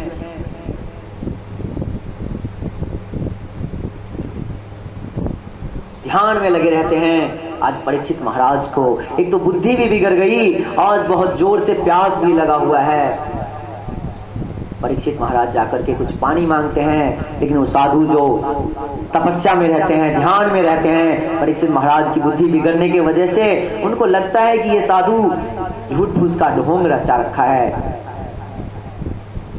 तो उन्होंने बगल में ही मरा हुआ सांप को उनके गले में लगा दिया और उनके ही पुत्र, उस ऋषि महात्मा के जो पुत्र थे, बच्चों के साथ खेल रहे थे, उनको आभास हुआ कि मेरे पिता के साथ ऐसा दुष्कर्म किया गया। उसी समय नदी से हाथ में जल लिया और परीक्षित महाराज को श्राप दे दिया कि 7 दिन के अंदर ही तुम्हारा मौत हो जाएगा, मृत्यु होगी, तक्षक नाम का सर्प तुझे डसेगा। आज वही होता है। परीक्षित महाराज तो अपने घर पे आ गए, अपने राज्य आकर, अपने घर पे आकर अपने मुकुट को उतारते हैं। जो ही मुकुट को उतारा तो उनकी बुद्धि जो है पहले की तरफ कृष्णमय बुद्धि, भक्तिमय बुद्धि फिर से प्रकट हो गई। कहती अरे मेरे से तो बड़ा अन्याय हो गया, मैंने बहुत गलत किया है, एक महात्मा को मैंने अपराध किया है। और वो ऋषि का जो पुत्र रहता है अपने पिता के पास आता है तो जोर जोर से रोने लगता है। ऋषि की आंखें खुलती है, कहता है बेटा क्यों रोते हो तुम? तो कहते मेरे से अपराध हो गया। तो कहते क्या अपराध हो गया? कहते मैंने परीक्षित को श्राप दे दिया। तो क्यों दे दिया? क्योंकि आपके साथ उसने दुष्कर्म किया था, आपके गले में ये मरा हुआ सांप दे दिया। आज ऋषि सांप को हटाते हैं, कहते हैं वे पुत्र तुमने बड़ा अपराध कर दिया। आज देखो परीक्षित महाराज की वजह से ही आज हम जंगल में यज्ञ कर रहे हैं, हवन कर रहे हैं, तपस्या कर रहे हैं। ऐसा राजा फिर मुझे कहां मिलेगा? एक अपने शिष्य को भेजता है, जाओ परीक्षित महाराज को ये समाज दे देना। उसी समय परीक्षित महाराज सोचते ही रहते हैं कि जरूर हमसे इस अपराध का कुछ ना कुछ होना ही चाहिए, हमें अपराध का तो सजा मिलना ही चाहिए। अब परीक्षित महाराज सोचते ही रहते हैं कि उसी समय ऋषि के शिष्य आते हैं और परीक्षित महाराज को सब बातें वृतांत में सुनाते हैं। जब सब बातें वृतांत में सुनाते हैं परीक्षित महाराज खुश होते हैं, दुख नहीं होते हैं, दुखी नहीं होते, खुश होते हैं। ये अच्छा है, मैंने गलत किया है तो मेरे साथ होना ही चाहिए। आज परीक्षित महाराज अलग अलग तीर्थों में भटकना शुरू करते हैं, साधु सत्संग से साधुओं से मिलते हैं कि हमें क्या करना चाहिए। जिसकी मृत्यु फिक्स है, उन्होंने ये नहीं कहा कि मुझे क्या करना चाहिए, और संसार के लिए भी प्रश्न पूछते हैं जिसकी मृत्यु तय है, फिक्स है, उसको क्या करना चाहिए। आज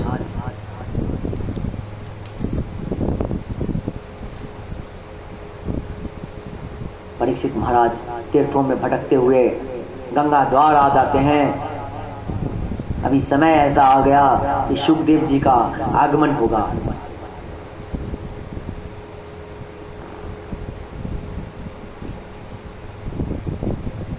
शुकदेव जी का आगमन हुआ यहाँ पे।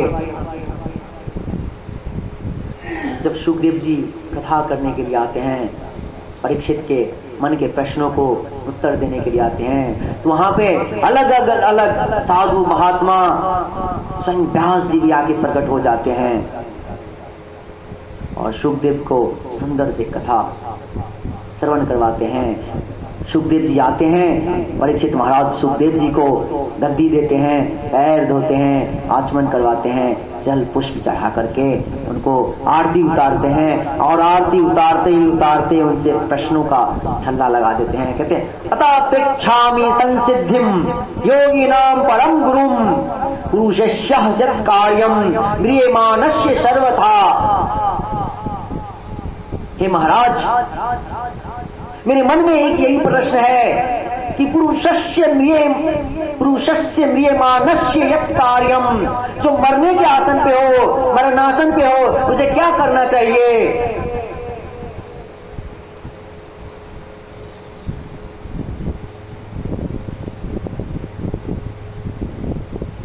मनुष्य के जीवन में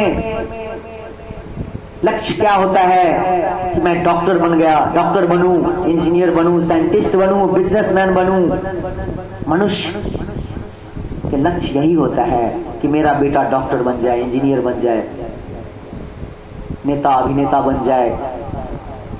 हम आप भूल गए हैं जब हम गर्भ में थे तब भगवान से क्या प्रार्थना किए थे, हम भूल गए हैं। भगवान ने हमें अच्छे से अपने लक्ष्य के बारे में बताया था, तो भगवान ने अपने लक्ष्य के बारे में हमें सिखलाया था गर्भ में ही। अन्ते नारायणम स्मृति, अन्ते नारायण स्मृति, अन्ते कृष्ण स्मृति। अंत समय में जो कृष्ण की स्मृति करता है, भगवान का स्मरण है, अंत समय में अपने जीवन के अंत में कृष्ण का ही स्मृति होना चाहिए, पुरुषोत्तम नारायण का ही ध्यान होना चाहिए, वही हमारा परम लक्ष्य होना चाहिए। लेकिन हम आप जो है भूल गए हैं।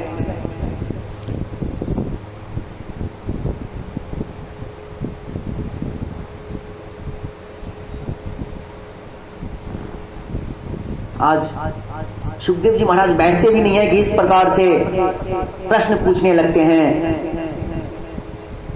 कि मरणासन आदमी को क्या सब करना चाहिए। परीक्षित से शुकदेव जी कहते हैं, अरे कोई यदि व्यक्ति आए तुम्हारे पास तो उसको 2 मिनट सांस तो लेने दो।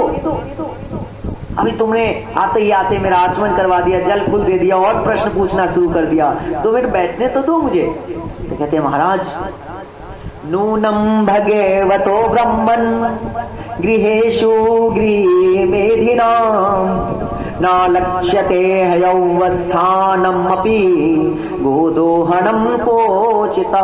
महाराज आप तो हैं, जब तक गाय दूहने में जितना समय लगता है उतना भी समय आप एक जगह नहीं बैठते हैं, तो पता नहीं आप कब यहां से चले जाएं। तो इसीलिए मेरा प्रश्न का पहले उत्तर दे दीजिए।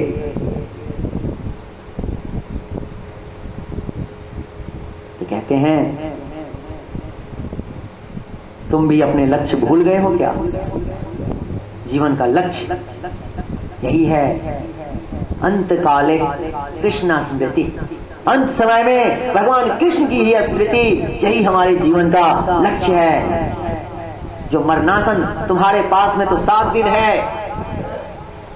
राजा खटवांश को पता चला कि 2 घंटे हैं, तो तो 2 घंटे में ही उन्होंने अपने पुत्र को राजगद्दी सौंप दिया और भगवान के ध्यान में लग गया। तुम्हारे पास में तो अभी भी बहुत समय है। भगवान का भजन, भगवान का कीर्तन, भगवान को ही प्रसन्न करना हमारे जीवन का प्रथम और आखिरी लक्ष्य होना चाहिए। भगवान का ही स्मृति बना रहे, यही हमारे जीवन का लक्ष्य होना चाहिए। अब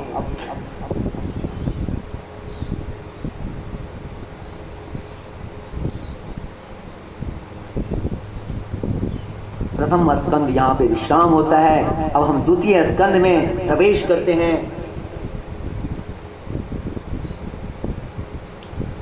श्रीमद् भागवत में 12 स्कंद है। पहला स्कंद को हम क्या कहते हैं? अधिकार।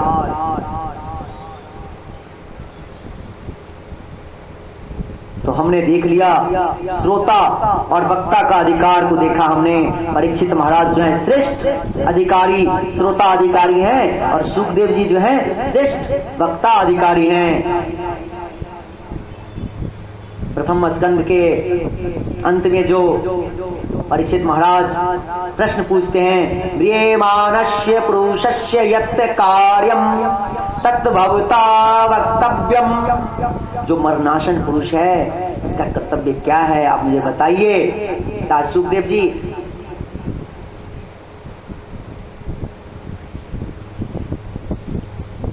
जी धीरे धीरे बड़ा सुंदर उत्तर देने के लिए आगे बढ़ते हैं।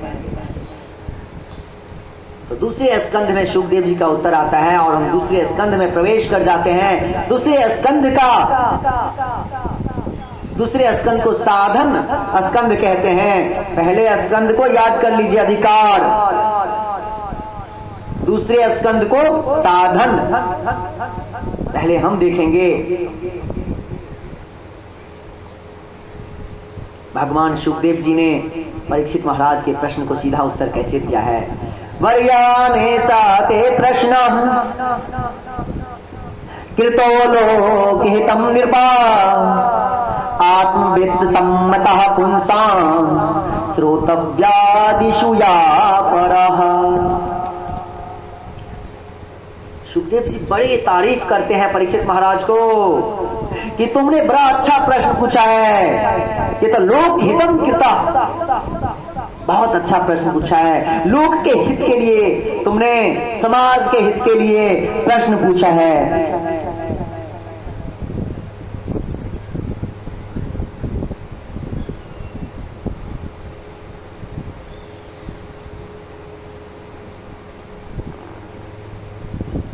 तो परीक्षित के प्रश्न का तो पहले सुखदेव जी तारीफ करते हैं, फिर उत्तर देना शुरू करते हैं। तस्माद् भारत सर्वात्मा भगवानीश्वरो हरि श्रोतव्या कीर्तितव्यश्च स्मर्तव्यश्च छटाभयम्। हे परीक्षित, यदि वो अभय अवस्था को प्राप्त करना चाहता है तो सर्वात्मा, हर आत्मा में विराजमान, हर कण कण में विराजमान भगवान श्री हरि को ध्यान करना चाहिए। उनके नाम का, उनके रूप का, उनके कथा का, उनके गुण का, उनके लीला का श्रवण करना चाहिए, कीर्तन करना चाहिए, उनका ही स्मरण करना चाहिए। जीवन का सबसे बड़ा लाभ इसी में है कि मरण समय भी भगवान का स्मरण होता रहे। बहुत लोग कहते हैं, अपने घर में, अपने समाज में देखते हैं, छोटा सा बच्चा जब भगवान की भक्ति, शिव जी को सुबह सुबह उठ करके जल चढ़ाने के लिए जाते हैं, तो अगल बगल के लोग कहते हैं, अरे भैया अभी से क्या तुम शिव जी को जल चढ़ाते हो, जाओ अभी पढ़ो लिखो।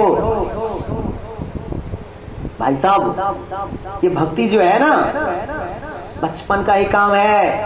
55 में जाकर के नहीं होने वाला भक्ति, क्योंकि जब आप 55 में जाएंगे ना तो अनेक प्रकार का समस्या, घर का, माता पिता का, पत्नी का, नौकरी का, बच्चों का, अनेक प्रकार के समस्याएं आपके सर में घिरता रहेगा, सर में घूमता रहेगा, तब आप भक्ति नहीं कर पाएंगे। लेकिन जब आप बचपन से भक्ति के मार्ग पे रहेंगे तो 55 की उम्र में भी भक्ति का मार्ग ही, भक्ति ही, भगवान की भक्ति ही आपके दिमाग में घूमता रहेगा। और अंते नारायण स्मृति, अंते कृष्ण स्मृति, अंत समय में भी भगवान कृष्ण का ही लीला ध्यान आता रहेगा, स्मरण करते रहेंगे, उन्हीं का गान करते रहेंगे।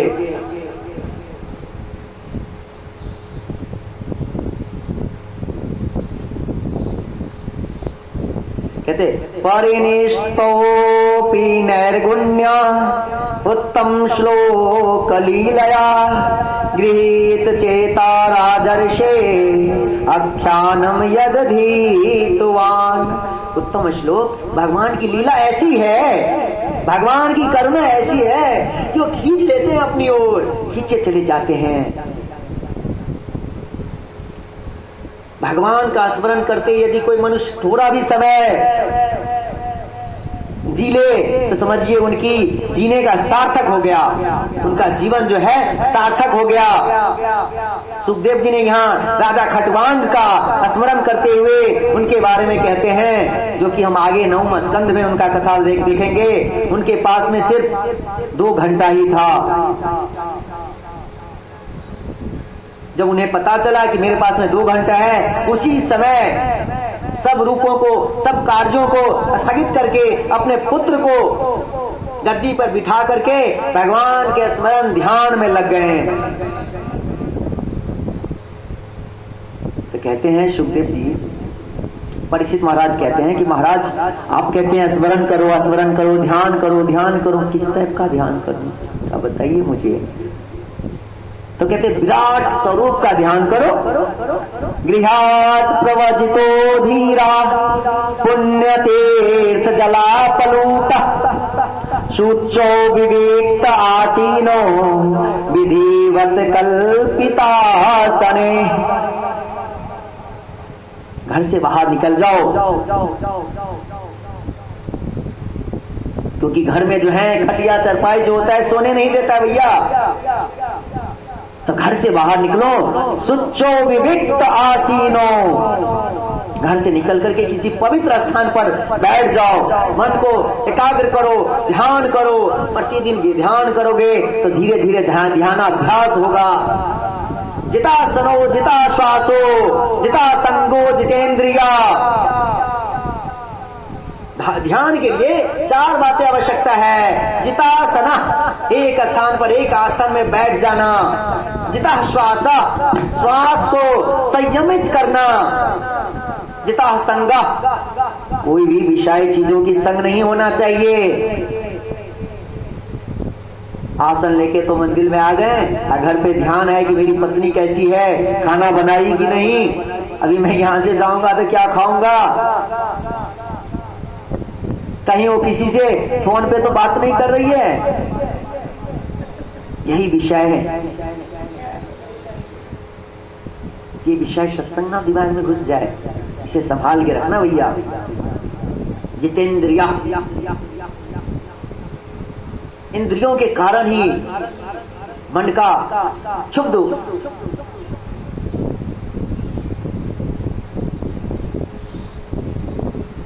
होता है। तो इसीलिए अपने इंद्रियों का संयत करना। ब्रह्मचार्य वो नहीं है जिसने शादी नहीं किया, जिसने किसी स्त्री का हाथ नहीं पकड़ा है, वो ब्रह्मचार्य ऐसा नहीं है। ब्रह्मचार्य का अर्थ होता है अपने ज्ञानेंद्रियां, अपने कर्मेंद्रियां और अपने मन को एकाग्र करके भगवान के चरणों में लगा देना, वही ब्रह्मचार्य कहलाता है।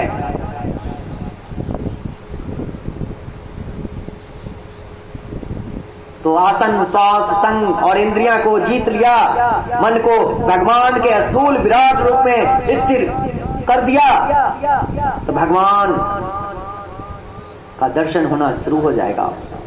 तो कहते हैं ये विराट रूप जो है, अब देखिए प्रश्न धीरे धीरे बढ़ता जा रहा है, ये विराट रूप जो है भगवान का, थोड़ा सा हमें उनके बारे में समझाइए, कैसे क्या करूं, मैं तो छोटा सा तुच्छ मनुष्य हूं, भगवान का विराट स्वरूप कैसा होगा। कहते हैं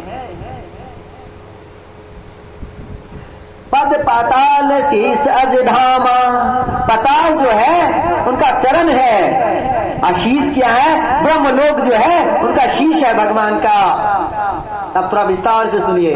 पाताल में तस्य ही पाद मूलम पठन्ति पाषण्य परपदे रसातलम मातलम विश्व सिजोते गुल्फो तलातलम वे पुरुषास्य जंगे।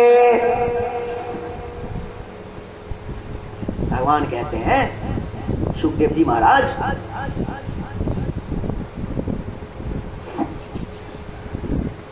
भगवान का जो पैर है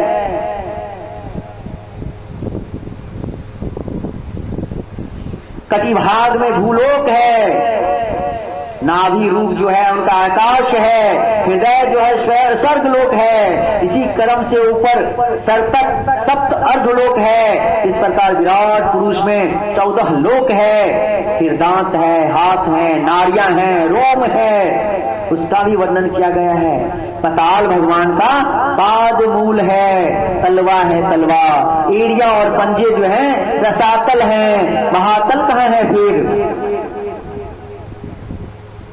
जहां पे हम घुंघरू बांधते हैं वो महातल है उनका। घुटने के नीचे के भाग का तलातल है, ये भाग जो है घुटने के नीचे तलातल कहते हैं। भगवान के घुटने को सुतल लोक कहते हैं, और जहां जंघा है अतल वितल लोक है। उनका कटिभाग पेड़ू भूलोक है, यानी महीतल है। नाभि जो है, नाभि आकाश है, छाती जो है स्वर्गलोक है, ग्रीवा महरलोक है, मुख जो है जनलोक है, कपाल जो है तपोलोक है, और शीर्ष जो है ब्रह्मलोक है। भगवान का सर कहां पे है,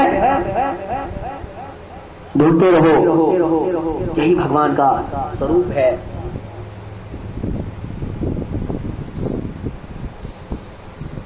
पंच तत्व और उनके अधिष्ठाता देवता इंद्रियां हैं। दांत जो है यमराज है, हास्य जो है भगवान की माया है।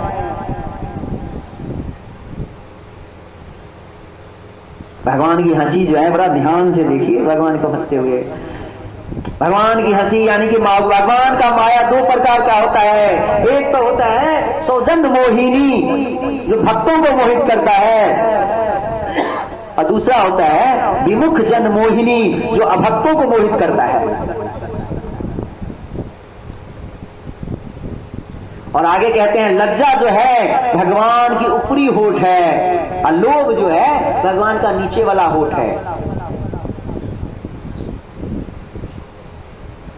भगवान का जो हृदय वक्षस्थल है धर्म है, और पीठ जो है, पीठ वो अधर्म है।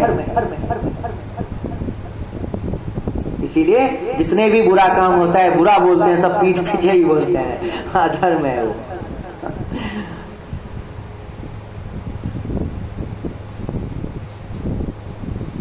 और वही भगवान के, तुम भी एक अंश हो, मैं भी एक अंश हूं, जितने भी बैठे हैं वही विराट भगवान के अंश हैं।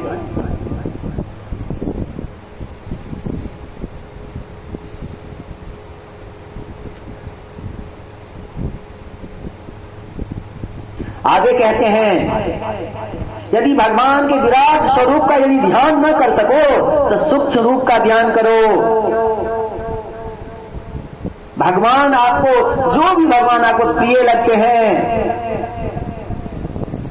भगवान राम हो, भगवान कृष्ण हो, शिव जी हो, गणेश जी हो, जो भी भगवान आपको प्रिय लगते हैं, उनके चरणों के उनका ध्यान करो। यदि उनका ध्यान नहीं हो रहा तो उनके चरणों का ध्यान करो। चरणों का भी ध्यान नहीं हो रहा है तो उनके पैर के नाखून का ध्यान करो और फिर धीरे धीरे इस ध्यान को आगे बढ़ाते बढ़ाते भगवान के विराट स्वरूप को ध्यान में आना शुरू हो जाएगा। सगुण भगवान साकार का ध्यान करो। भगवान सर्वभूतेषु लक्षिता स्वतात्मना हरि।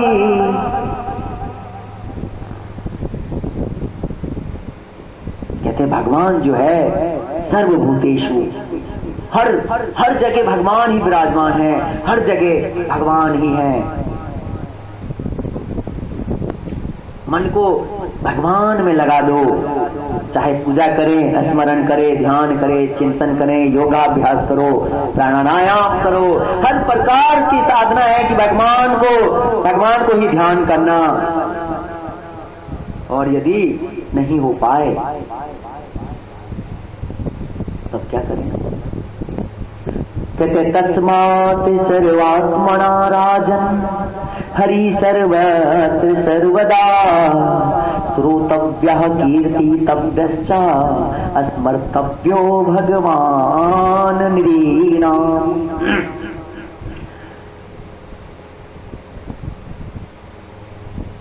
कहते तस्मात् सर्वात्मा राजन, हे राजन, इस संसार में जो कण कण है हरि ही सर्वत्र सर्वदा, हरि ही सर्वत्र सर्वदा है, हर जगह भगवान विराजमान है कण कण में।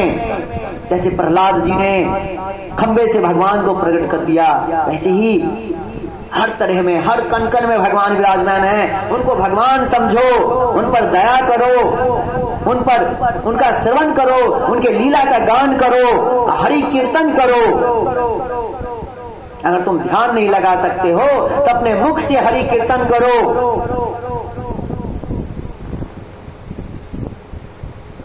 पिबन्ति ते भागवता आत्मना सताम कथामृतम सर्वन्पूटेषु संभृतम। भगवान के गुणों का श्रवण करो, भगवान की लीलाओं का कथा सुनो, भगवान के नामों का कीर्तन करो। ये करते करते तीव्रेन भक्ति योगेन यजेत पुरुषम परम। भगवान का अचल भक्ति परम पुरुषार्थ तुम्हें प्राप्त हो जाएगा।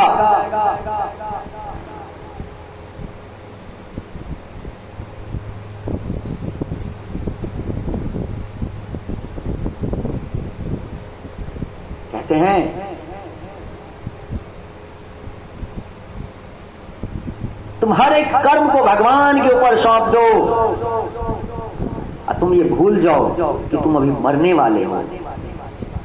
ये शरीर मरता है, आत्मा कभी नहीं मरती है। इस आत्मा को, इस सूक्ष्म को भगवान के ध्यान में, भगवान के नाम में लगा दो। आगे परीक्षित जो हैं सृष्टि विषय के बारे में प्रश्न पूछते हैं।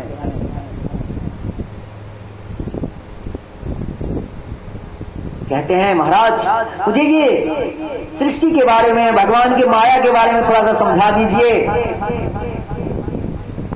देखिए अभी तक जो सुखदेव जी ने जवाब दिया था, उत्तर दिए थे सुंदर।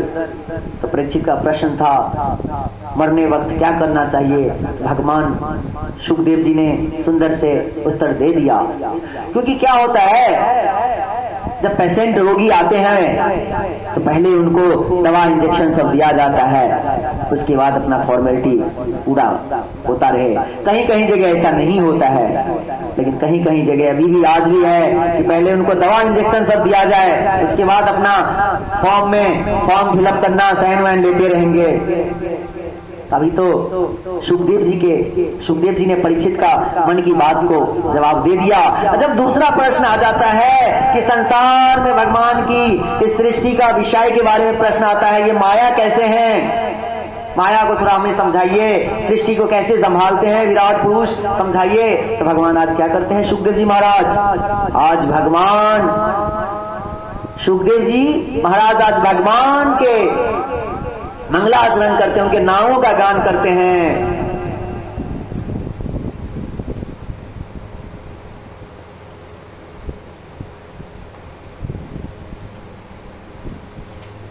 हम भी थोड़ा हरि कीर्तन करते हैं। हरे कृष्णा कृष्णा कृष्णा हरे हरे हरे राम हरे हरे। आज सुखदेव जी महाराज जो हैं भगवान कृष्ण को प्रणाम करते हैं, ध्यान करते हैं, मंगलाचरण करते हैं। नमः परस्मै पुरुषाय भूयसे सदुद्भवस्थान निरोध लीलाया गृहीत शक्ति कृतयाय देहिनां मंतर भवायानुपलक्ष्य वर्तमने। भगवान का मंगलाचरण करते हैं, भगवान का ध्यान करते हैं। यत कीर्तनम यत स्मरणम यदीक्षणम यद वंदनम यद श्रवणम यद हर्दनम लोकस्य सद्यो विधुनोति कल्मषम तस्मै सुभद्र सर्वशे नमो नमः। किरात हुनार्द पुलिंद पुलकसा आभीर कंका यवना खसादया यन्ने च पापा यदुपाश्रया सुध्यन्ति तस्मै प्रभु विष्णवे नमः। जिनका यश जो है अत्यंत शुभकारी है, जिनका श्रवण जो है, जिनका भजन जो है, कीर्तन जो है, स्मरण जो है हमारे सब पापों को धो डालते हैं, उस भगवान को हम नमस्कार करते हैं। जो अत्यंत दीनहीन मलिन लोग को, जिनका कोई आश्रय नहीं है, वे भी भगवान का आश्रय लेकर के पवित्र हो जाते हैं। ऐसे भगवान को हम नमस्कार करते हैं।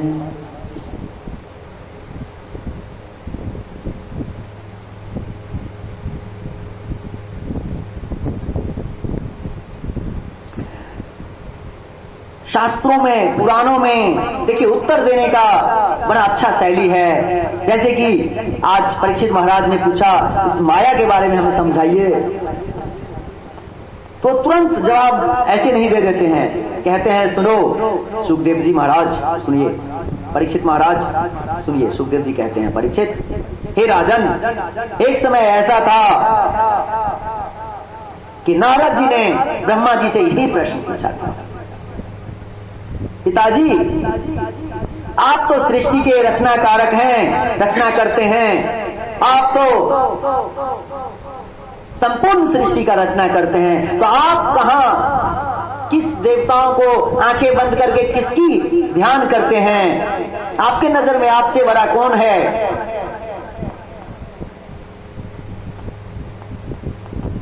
तो थोड़ा हमें समझाइए।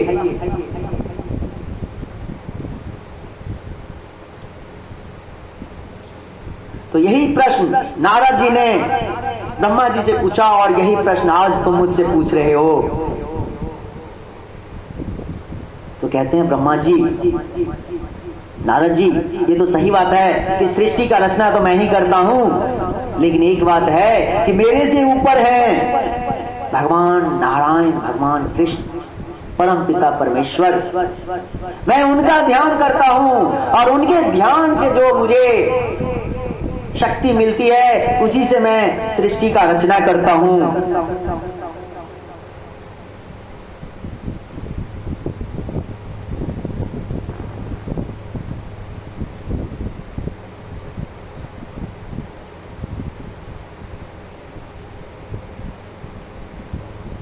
ब्रह्मा जी कहते हैं नारद देखो, सबसे पहले नारायण का अर्थ क्या होता है वो समझो। नारायणाम अह्यनम, सारे जीवों के जो परम धाम हैं, जो सारे जीवों के जो स्वामी हैं, सारे जीवों के जो लक्ष्य हैं, उनको नारायण कहते हैं। क्या है? नारायणाम अयनम। और दूसरा अर्थ क्या है? नार शब्द का अर्थ होता है पानी, और पानी में जिसका स्थान है, जो पानी में अयन करते हैं, पानी में शयन करते हैं, पानी में निवास करते हैं, उनको ही हम नारायण कहते हैं। और सारा संसार जो है, सारा जीव जो है, उसी पानी के बूंद से बना हुआ है। तो हमारे जीवों के मूल कारण जो है भगवान नारायण ही हैं। वही इस सृष्टि को प्रकट करते हैं, उनको ही हम ईश्वर कहते हैं,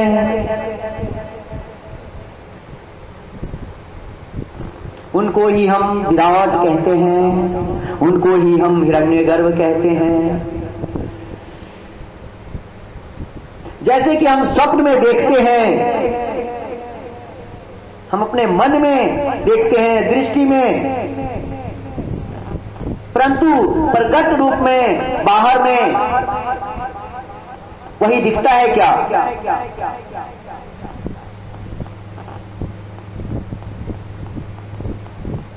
जिस प्रकार ब्रह्मा जी, जिस प्रकार से हम आप स्वप्न में सृष्टि करते हैं, स्वप्न में चीजें देखते हैं, उसी प्रकार से भगवान दृष्टि मात्र से ब्रह्मांड की रचना करते हैं।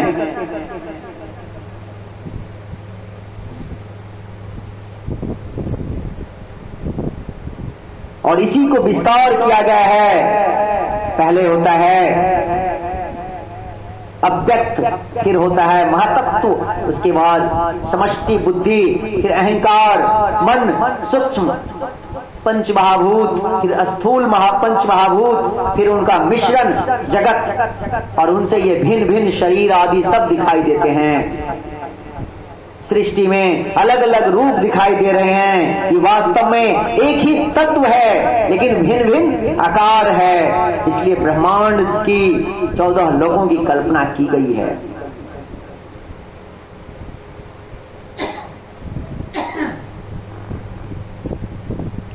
भगवान जब क्षीर सागर में शयन कर रहे हैं, जो मूल कारण है उनकी नाभि कमल से, उनके नाभि कमल से चतुर्भुज ब्रह्मा जी बैठे हैं।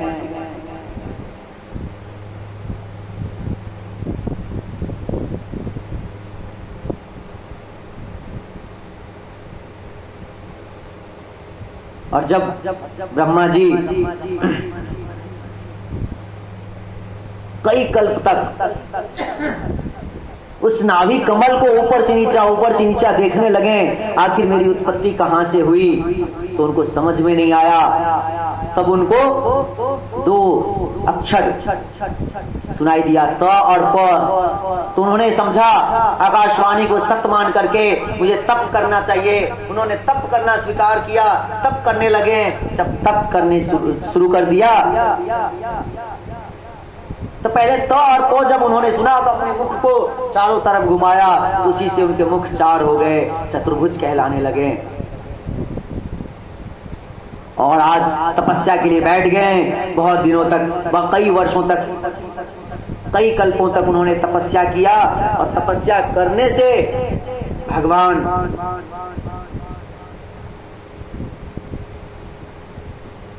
उनको कहते हैं,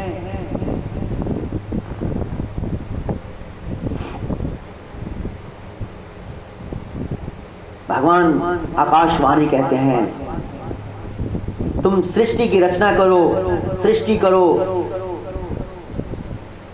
तो आज ब्रह्मा जी भी आश्चर्य में रहते कि मैं कैसे करूं। तो कहते हैं, तुम मेरा ये ध्यान करते हुए सृष्टि की रचना करो। और जब भी मेरा मन एको हम बहुश्यामा होता है, एक से अनेक होने का मन करता है भगवान का, तो ब्रह्मा जी को आदेश देते हैं कि सृष्टि की रचना करो।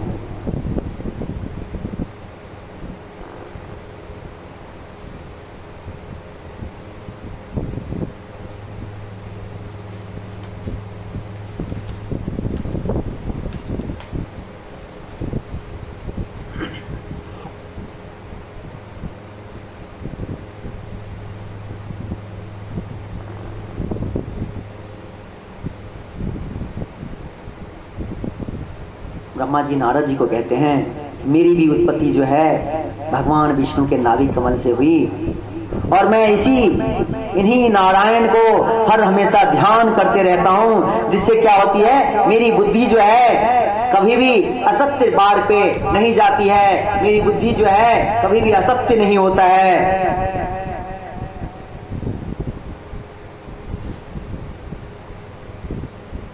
और भगवान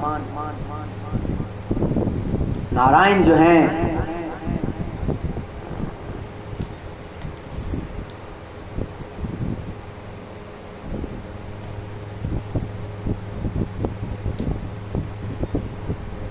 चतुश्लोकी भागवत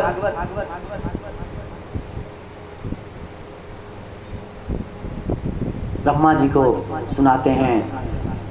वो चतुश्लोकी भागवत जो है, प्रथम श्लोक में ब्रह्मा का स्वरूप दर्शाया गया है, दूसरा श्लोक में माया का स्वरूप निरूपित किया गया है, और तीसरे श्लोक में जगत क्या है उसके बारे में कहा गया, और चौथे श्लोक में ब्रह्म स्वरूप की प्राप्ति का साधन कहा गया है। कहते हैं अहमेवा समेवाग्रे नान्यद यत् सद सत परम पश्चादहं यदे तच्च यो वशेषेत सोऽस्म्यहम्। अहम एवं आसम, आसम एवं उग्रे, क्या सुंदर बात है। सृष्टि के पहले केवल मैं ही था,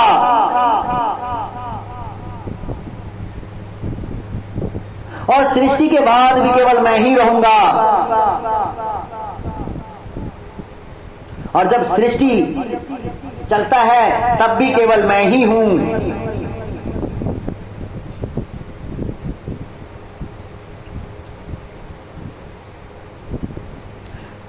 पश्चादहम यदे तच्चा यो वशिष्येत सोऽस्म्यहम्। कहते हैं अब जो आपके सामने दिखाई दे रहा है वो भी मैं ही हूं, और जब सृष्टि में जब लीन हो जाते हैं तो भी मैं ही रहता हूं।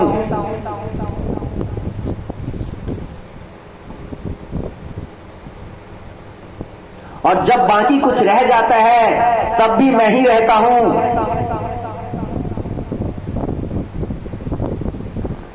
यदि आप किसी को वेदांत की ज्ञान देना चाहते हैं तो एक श्लोक ही काफी है पूरे वेदांत को परिभाषित करने के लिए। अहमेवा समेवाग्रे नान्यद यत् सद सत परम। अहमेवा क्षेम और वेदांत का ज्ञान हो, यह श्लोक उनके मन में मुग्ध हो जाता है।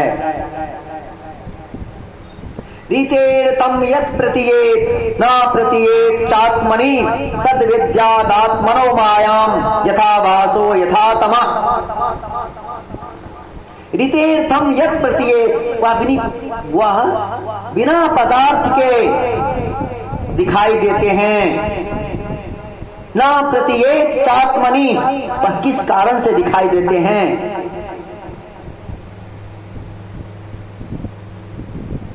तद विद्यादात्मनो मायाम यथा भासो यथा तमः। तम माने अज्ञान, अंधकार। जब वो दिखाई नहीं देते हैं, अंधेरे में आप देखेंगे रस्सी को तो भी आपको सांप ही दिखाई देता है, हमको लगता है कि सांप है, लेकिन वो रहता क्या है, तो रस्सी। उस चीजों को,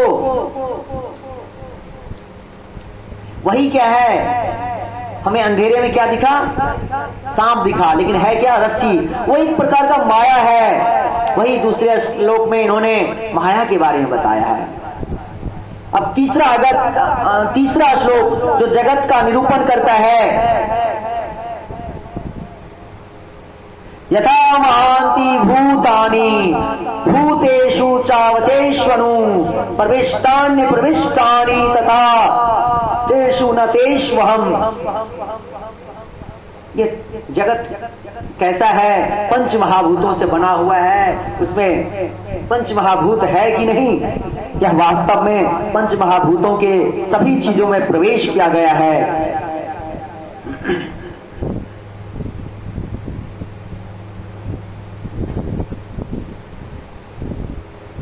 चौथा श्लोक है एतावदेव जिज्ञासयम् तत्व जिज्ञासुनात्मना अनव्यप्य तीरे काभ्याम यत् स्यात् सर्वत्र सर्वदा।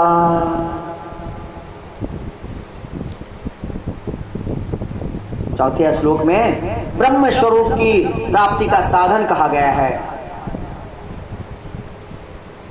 दुनिया में और कोई जानने योग्य चीज नहीं है। यदि कोई चीज है तो सिर्फ और सिर्फ भगवान ही है।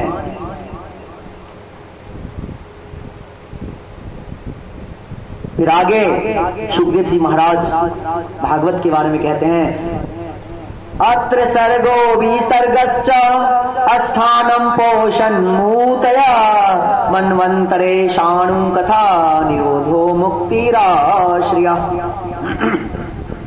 श्रीमद् भागवत जो है उसमें 10 प्रकार के विषयों को गिनाया गया है। पहला क्या है? सबसे पहले सर्ग सृष्टि आता है, फिर विसर्ग,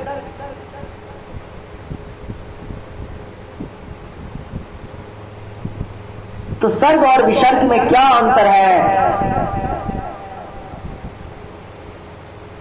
इसको सरल भाषा में देखिए। पंच महाभूत जो आपको दिखाई देते हैं वो सर्ग है।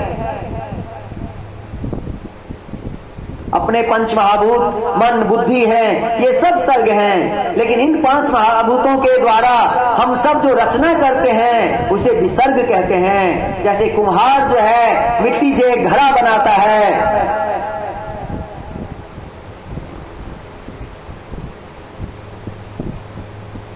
कुम्हार जो है मिट्टी से घड़ा बनाता है। मिट्टी बनाता है क्या? मिट्टी खुद बनता है क्या? नहीं।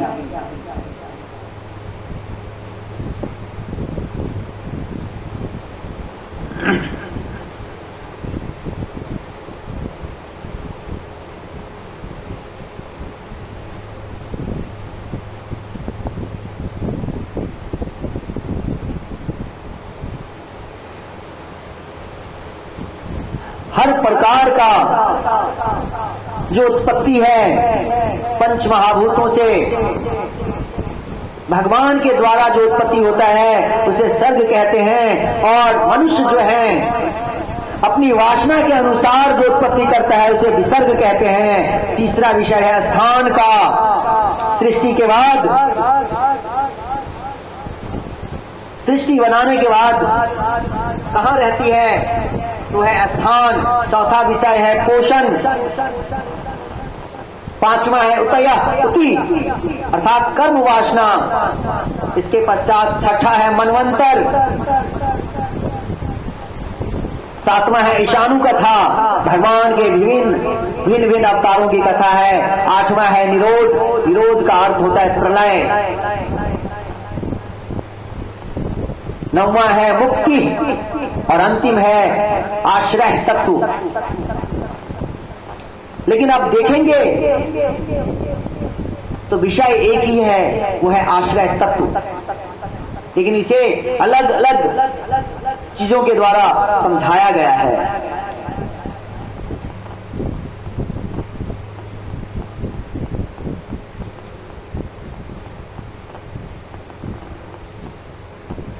हम सब जो कल्पना कर लेते हैं उसका त्याग करके अपने स्वरूप में बैठ जाना ही मुक्ति है। वास्तव में जो है बात, घबराने की कोई जरूरत नहीं है, क्योंकि सर्ग विसर्ग आदि अनेक 10 विषय जो हैं, ये 10 विषय अलग अलग नहीं है। ये 10 के 10 विषय केवल एक ही हैं, जो कि आश्रय तत्व। तो किसका आश्रय? तो भगवान कृष्ण श्री नारायण परम पुरुषोत्तम का आश्रय।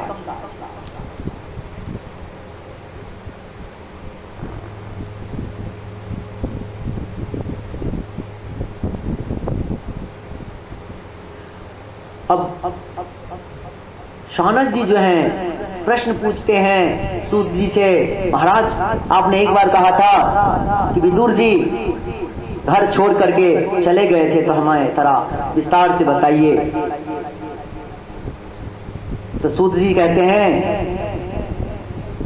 परीक्षित ने भी सुखदेव जी से यही बात पूछा था। तो सुखदेव जी ने उन्हें जो बताया था वही मैं आप सब ऋषियों को सुनाता हूं। देखो, ये परीक्षित के ही प्रश्न हैं और विदुर जी ने मैत्रेय ऋषि से पूछा है यही प्रश्न। इसलिए ध्यान से सुनने की बात है। तीसरे स्कंद में हम प्रवेश करेंगे। तीसरे स्कंद को सर्ग कहते हैं। सृष्टि का वर्णन, सूक्ष्म महाभूत, प्राण, मन, इंद्रिय आदि की सृष्टि किस प्रकार होती है उसका वर्णन है। सुखदेव जी परीक्षित से कहते हैं तुमने जो प्रश्न पूछे वे सब प्रश्न विदुर जी और मैत्रेय जी पहले पूछ चुके हैं।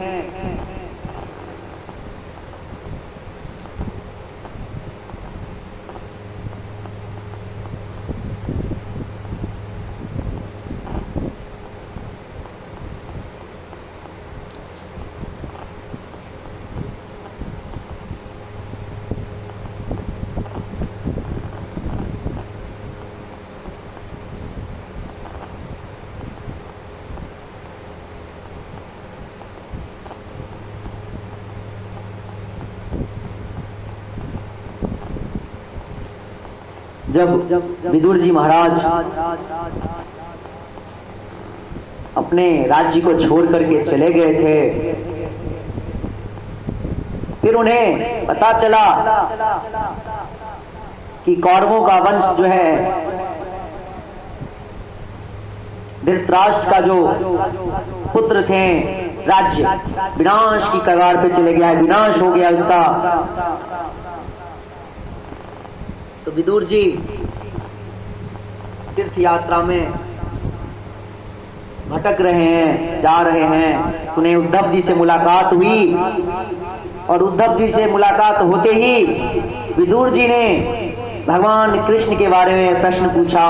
देखिए, भगवान कृष्ण के बारे में जब प्रश्न पूछते हैं उद्धव जी की आंखों में आंसू आ जाता है और कहते हैं, धीरे कुछ कह तो पहले नहीं पाते हैं, फिर धीरे धीरे मुंह खोलते हैं। हे विदुर जी महाराज, भगवान साक्षात परम पुरुषोत्तम अपने स्वधाम को चले गए हैं। यदुवंशी जो हैं बड़े अभागे हैं, जिनके दोस्त मित्र भगवान स्वयं थे, जिनके साथ उठना बैठना खेलना था, वो भी भगवान को भगवान नहीं समझ सके। और यहाँ पे विदुर जी का भी मन जो है, गला जो है एकदम से घुटने लगा है, आंखों में आंसू आने लगा है। दो भक्त यदि मिलते हैं, भगवान के दो परम भक्त जब मिलते हैं तो ऐसे ही होता है, एक दूसरे से प्रेम की भावना बातें होती, प्रेम की बातें होती हैं। जब भी भगवान का नाम लिया जाता है तो मन खुश हो जाता है।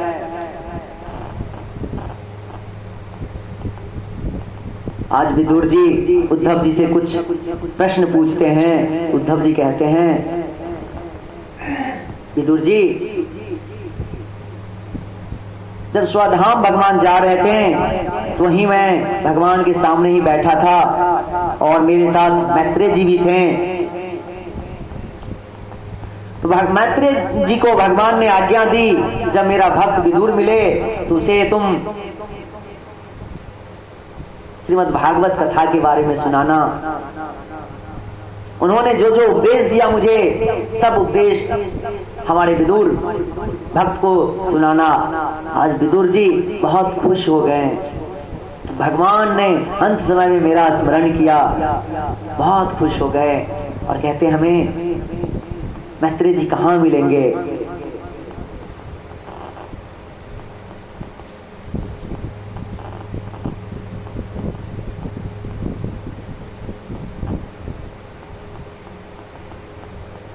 मैत्रेय जी जो हैं कहाँ मिलेंगे उन्हें ज्ञान नहीं था, लेकिन उद्धव जी से कहते हैं मैत्रेय जी, उद्धव जी कहते हैं मैत्रेय मुनि जो हैं आपको हरिद्वार में गंगा किनारे मिलेंगे। और विदुर जी कहते हैं उद्धव जी से आप कहाँ जा रहे हैं? तो कहते हैं भगवान के आज्ञानुसार मैं बद्रिका आश्रम जा रहा हूँ।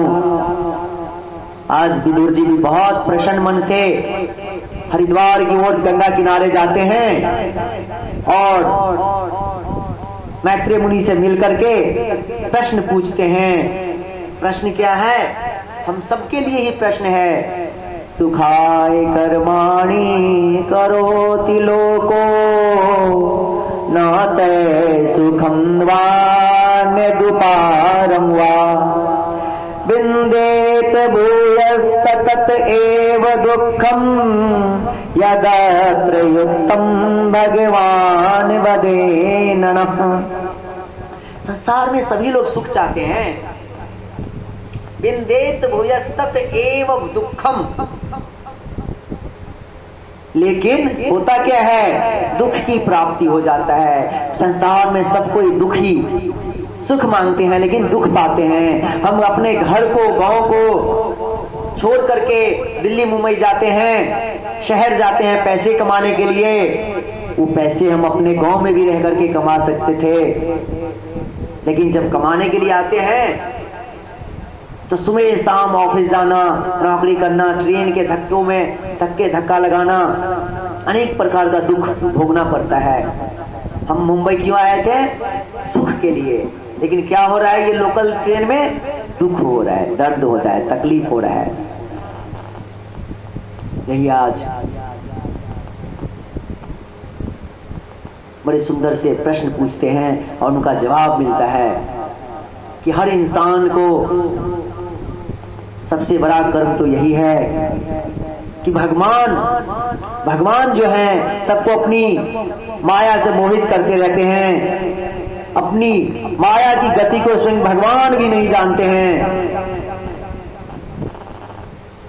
ऐसी बात सुनने पर और विचित्र लगती है कि भगवान भी अपने माया की गति को नहीं जानते हैं। ये जो है अच्छे अच्छे बड़े बड़े लोगों को भी मोहित कर देता है।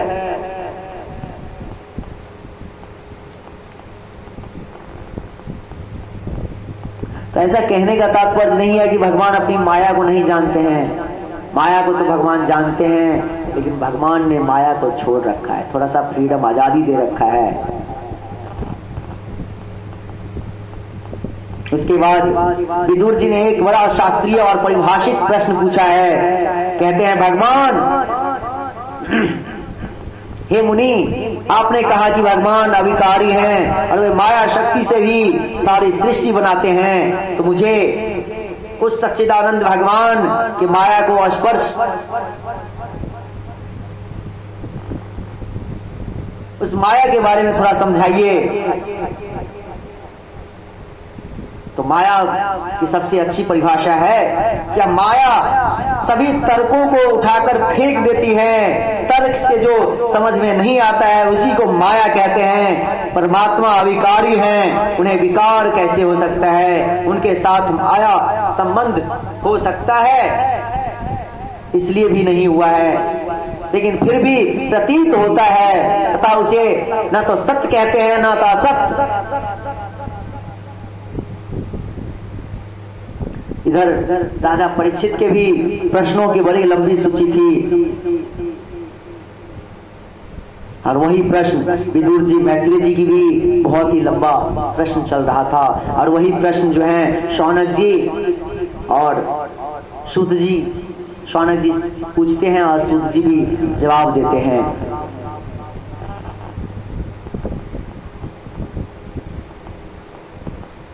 तब मैत्रेय जी कहते हैं, ये प्रश्न पहले भी पूछे गए हैं। आदिशेष शंकरशन भगवान ने ज्ञान सनत कुमार को दिया। सनत कुमार ने सांख्ययन ऋषि को, सांख्ययन ऋषि के ने वेद व्यास जी को, और वेद व्यास जी ने हमारे गुरु वेद व्यास जी मैत्रेय मुनि के गुरु हैं, उन्होंने उनको दिया।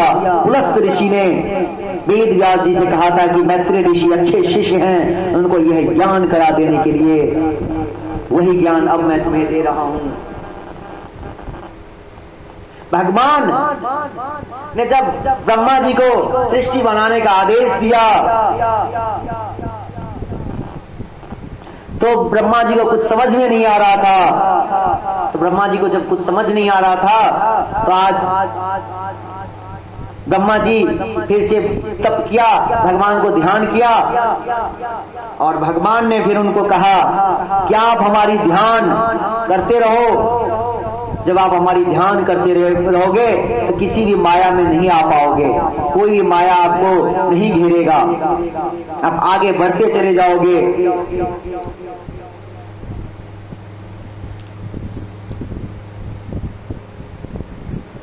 उसके बाद ब्रह्मा जी ने अपने संकल्प मात्र से सनत कुमारों को प्रकट किया। सनत कुमारों से कहते हैं, चारों सनकादिक ऋषि से, तुम जाओ सृष्टि करो। लेकिन वो सृष्टि नहीं करते हैं, वो क्या करते हैं, भगवान का भजन कीर्तन करते हैं। उसके बाद संकल्प से ब्रह्मा जी ने मरीचि, यत्री, अंगिरस, पुलस आदि 10 पुत्रों को प्रकट किया। उनसे कहा तुम जाओ सृष्टि करो।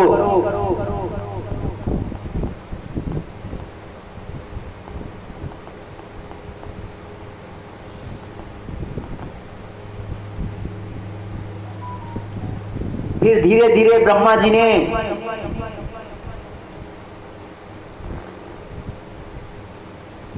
मनु उन्होंने देखा कि सृष्टि का सही से रचना नहीं हो रहा है और सनत कुमारों ने जब सृष्टि करने से मना किया तो उनको क्रोध आया और क्रोध से उनके भ्रिकुटी से एक रुद्र अवतार हुआ। रुद्र को कहते हैं कि जाओ सृष्टि करो, तो वो अपने रुद्र की तरह ही सृष्टि रचने लगता है। तो ब्रह्मा जी आकर के रोकते हैं, भूत पिशाचों की सृष्टि बना देते हैं। तो ब्रह्मा जी रोकते हैं, कहते जाओ तुम कैलाश के ऊपर ध्यान करो, भगवान नारायण का ध्यान करो। उसके बाद ब्रह्मा जी ने देखा अभी कुछ नहीं हो रहा है, फिर से ध्यान किया नारायण को। और नारायण को जब ध्यान करते हैं, नारायण को ध्यान करके सुंदर से भगवान नारायण उनको फिर से आशीर्वाद देते हैं और ब्रह्मा जी अपने ही शरीर से दाएं अंग से मनु और बाएं अंग से माता शतरूपा को प्रकट करते हैं और कहते हैं वही स्वयंभव मनु कहलाते हैं। स्वयं जो मनु है ब्रह्मा जी वही स्वयंभव मनु और शतरूपा महारानी है। कहते हैं जाओ पृथ्वी की रचना करो, सृष्टि करो। तो कहते हैं महाराज मैं सृष्टि तो करूं लेकिन पृथ्वी कहाँ है? तो पृथ्वी कहाँ है? जब देखते हैं तो पृथ्वी तो रसातल में है। हिरण्याक्ष जो है रसातल में जाकर के ले गया है पृथ्वी। तब क्या किया जाए? तो आज ब्रह्मा जी को जोर से छींक आती है और उसी नासिकाग्र से एक ब्रह प्रकट होता है। वो देखते ही देखते बहुत ही बड़ा बन जाता है। अदिति के पुत्र हैं हिरण्यकश्यपु और हिरण्याक्ष। हिरण्याक्ष अपने बड़े भाई हिरण्यकश्यपु को खुश करने के लिए स्वर्गों पर चढ़ाई कर देता है। वरुण देवता वरुण लोक में भी नदी तालाबों में तैयार होकर के युद्ध करने के लिए जाता है। वरुण देवता को कहता है युद्ध करो। वरुण देव कहते हैं मैं तो बूढ़ा हो गया हूँ, जाओ नारायण के पास, नारायण युद्ध करो, नारायण से युद्ध करो। तो जो ही समंदर से बाहर निकलते हैं तो नारद जी मिलते हैं। तो कहते हैं नारायण तुम हो क्या? कहते नहीं नहीं मैं नारायण नहीं हूँ। कहते तुम कौन हो? तो कहते हैं मैं नारद हूँ। तो कहते हैं नारायण और नारद, चलो ठीक है तुम नारद ही हो, लड़ना वरना जानते हो? तो कहते नहीं नहीं मैं लड़ना नहीं जानता, मैं तो लड़ाना जानता हूँ। जाओ रसातल, वहां पे तुमसे लड़ने वाला इंतजार कर रहा है। आज हिरण्याक्ष जो है रसातल आता है और पृथ्वी को अपने हाथों से लेकर के जाते रहता है। जब हिरण्याक्ष रसातल आता है तो देखते हैं बड़ा भगवान अपने सुर पे पृथ्वी को लेकर के जाते रहते हैं। तो आज हिरण्याक्ष जो है कहते हैं रुको जंगली पशु, तुम कहाँ जा रहे हो इस पृथ्वी को लेकर के? ये मेरा अधिकार है। तो अच्छे लोग जो होते हैं पहले अपना काम निभा लेते हैं, उसके बाद दूसरे की बातों पे ध्यान देते हैं। तो आज भगवान ने पृथ्वी को एक जगह पे रख दिया, उसके बाद फिर आते हैं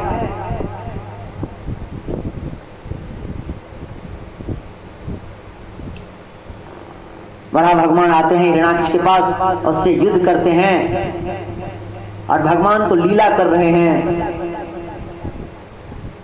अनेक प्रकार से हिरण्याक्ष का मन जब भर गया तो अंत में ब्रह्मा जी सब देवताओं इंद्र भगवान से प्रार्थना करते हैं, भगवान मुझे आप में कोई कमी नहीं दिख रहा है, लेकिन इस दानव को, इस दैत्य को जल्दी से खत्म कीजिए, क्योंकि संध्या काल हो जाएगा तो ये राक्षस और ताकतवर बन जाएगा, फिर हमारी रक्षा कैसे हो पाएगी, आप कुछ कीजिए। तो आज बड़ा भगवान एक ही मुष्टक का प्रहार करते हैं, उसी में हिरण्याक्ष को स्वाहा कर देते हैं। फिर धरती पे आकर के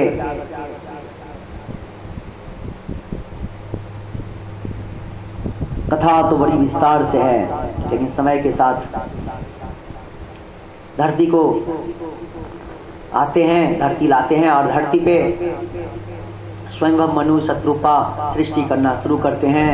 स्वयंभव मनु के 3 पुत्री हैं, आकृति, देवहूति और रसूति।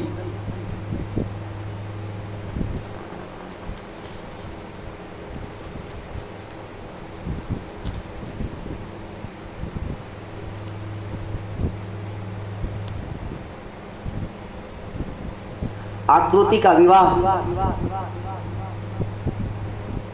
रुचि नाम के प्रजापति से होता है, तो यज्ञ भगवान प्रकट होते हैं और यज्ञ भगवान का विवाह जो है दक्षिणा देवी से होता है। देवहूति का विवाह कर्दम ऋषि के साथ होता है और प्रसूति का विवाह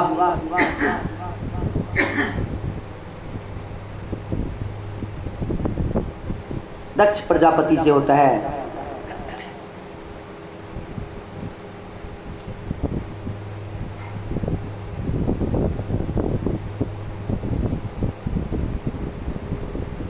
देवहूति का विवाह जो है कर्दम ऋषि के साथ होता है। कर्दम ऋषि कौन है? भगवान ब्रह्मा जी के ही स्वरूप से, उनके ही अंश से एक ऋषि। इसका विस्तार से कथा हम कल श्रवण करेंगे। आज यहीं पे विश्राम करते हैं।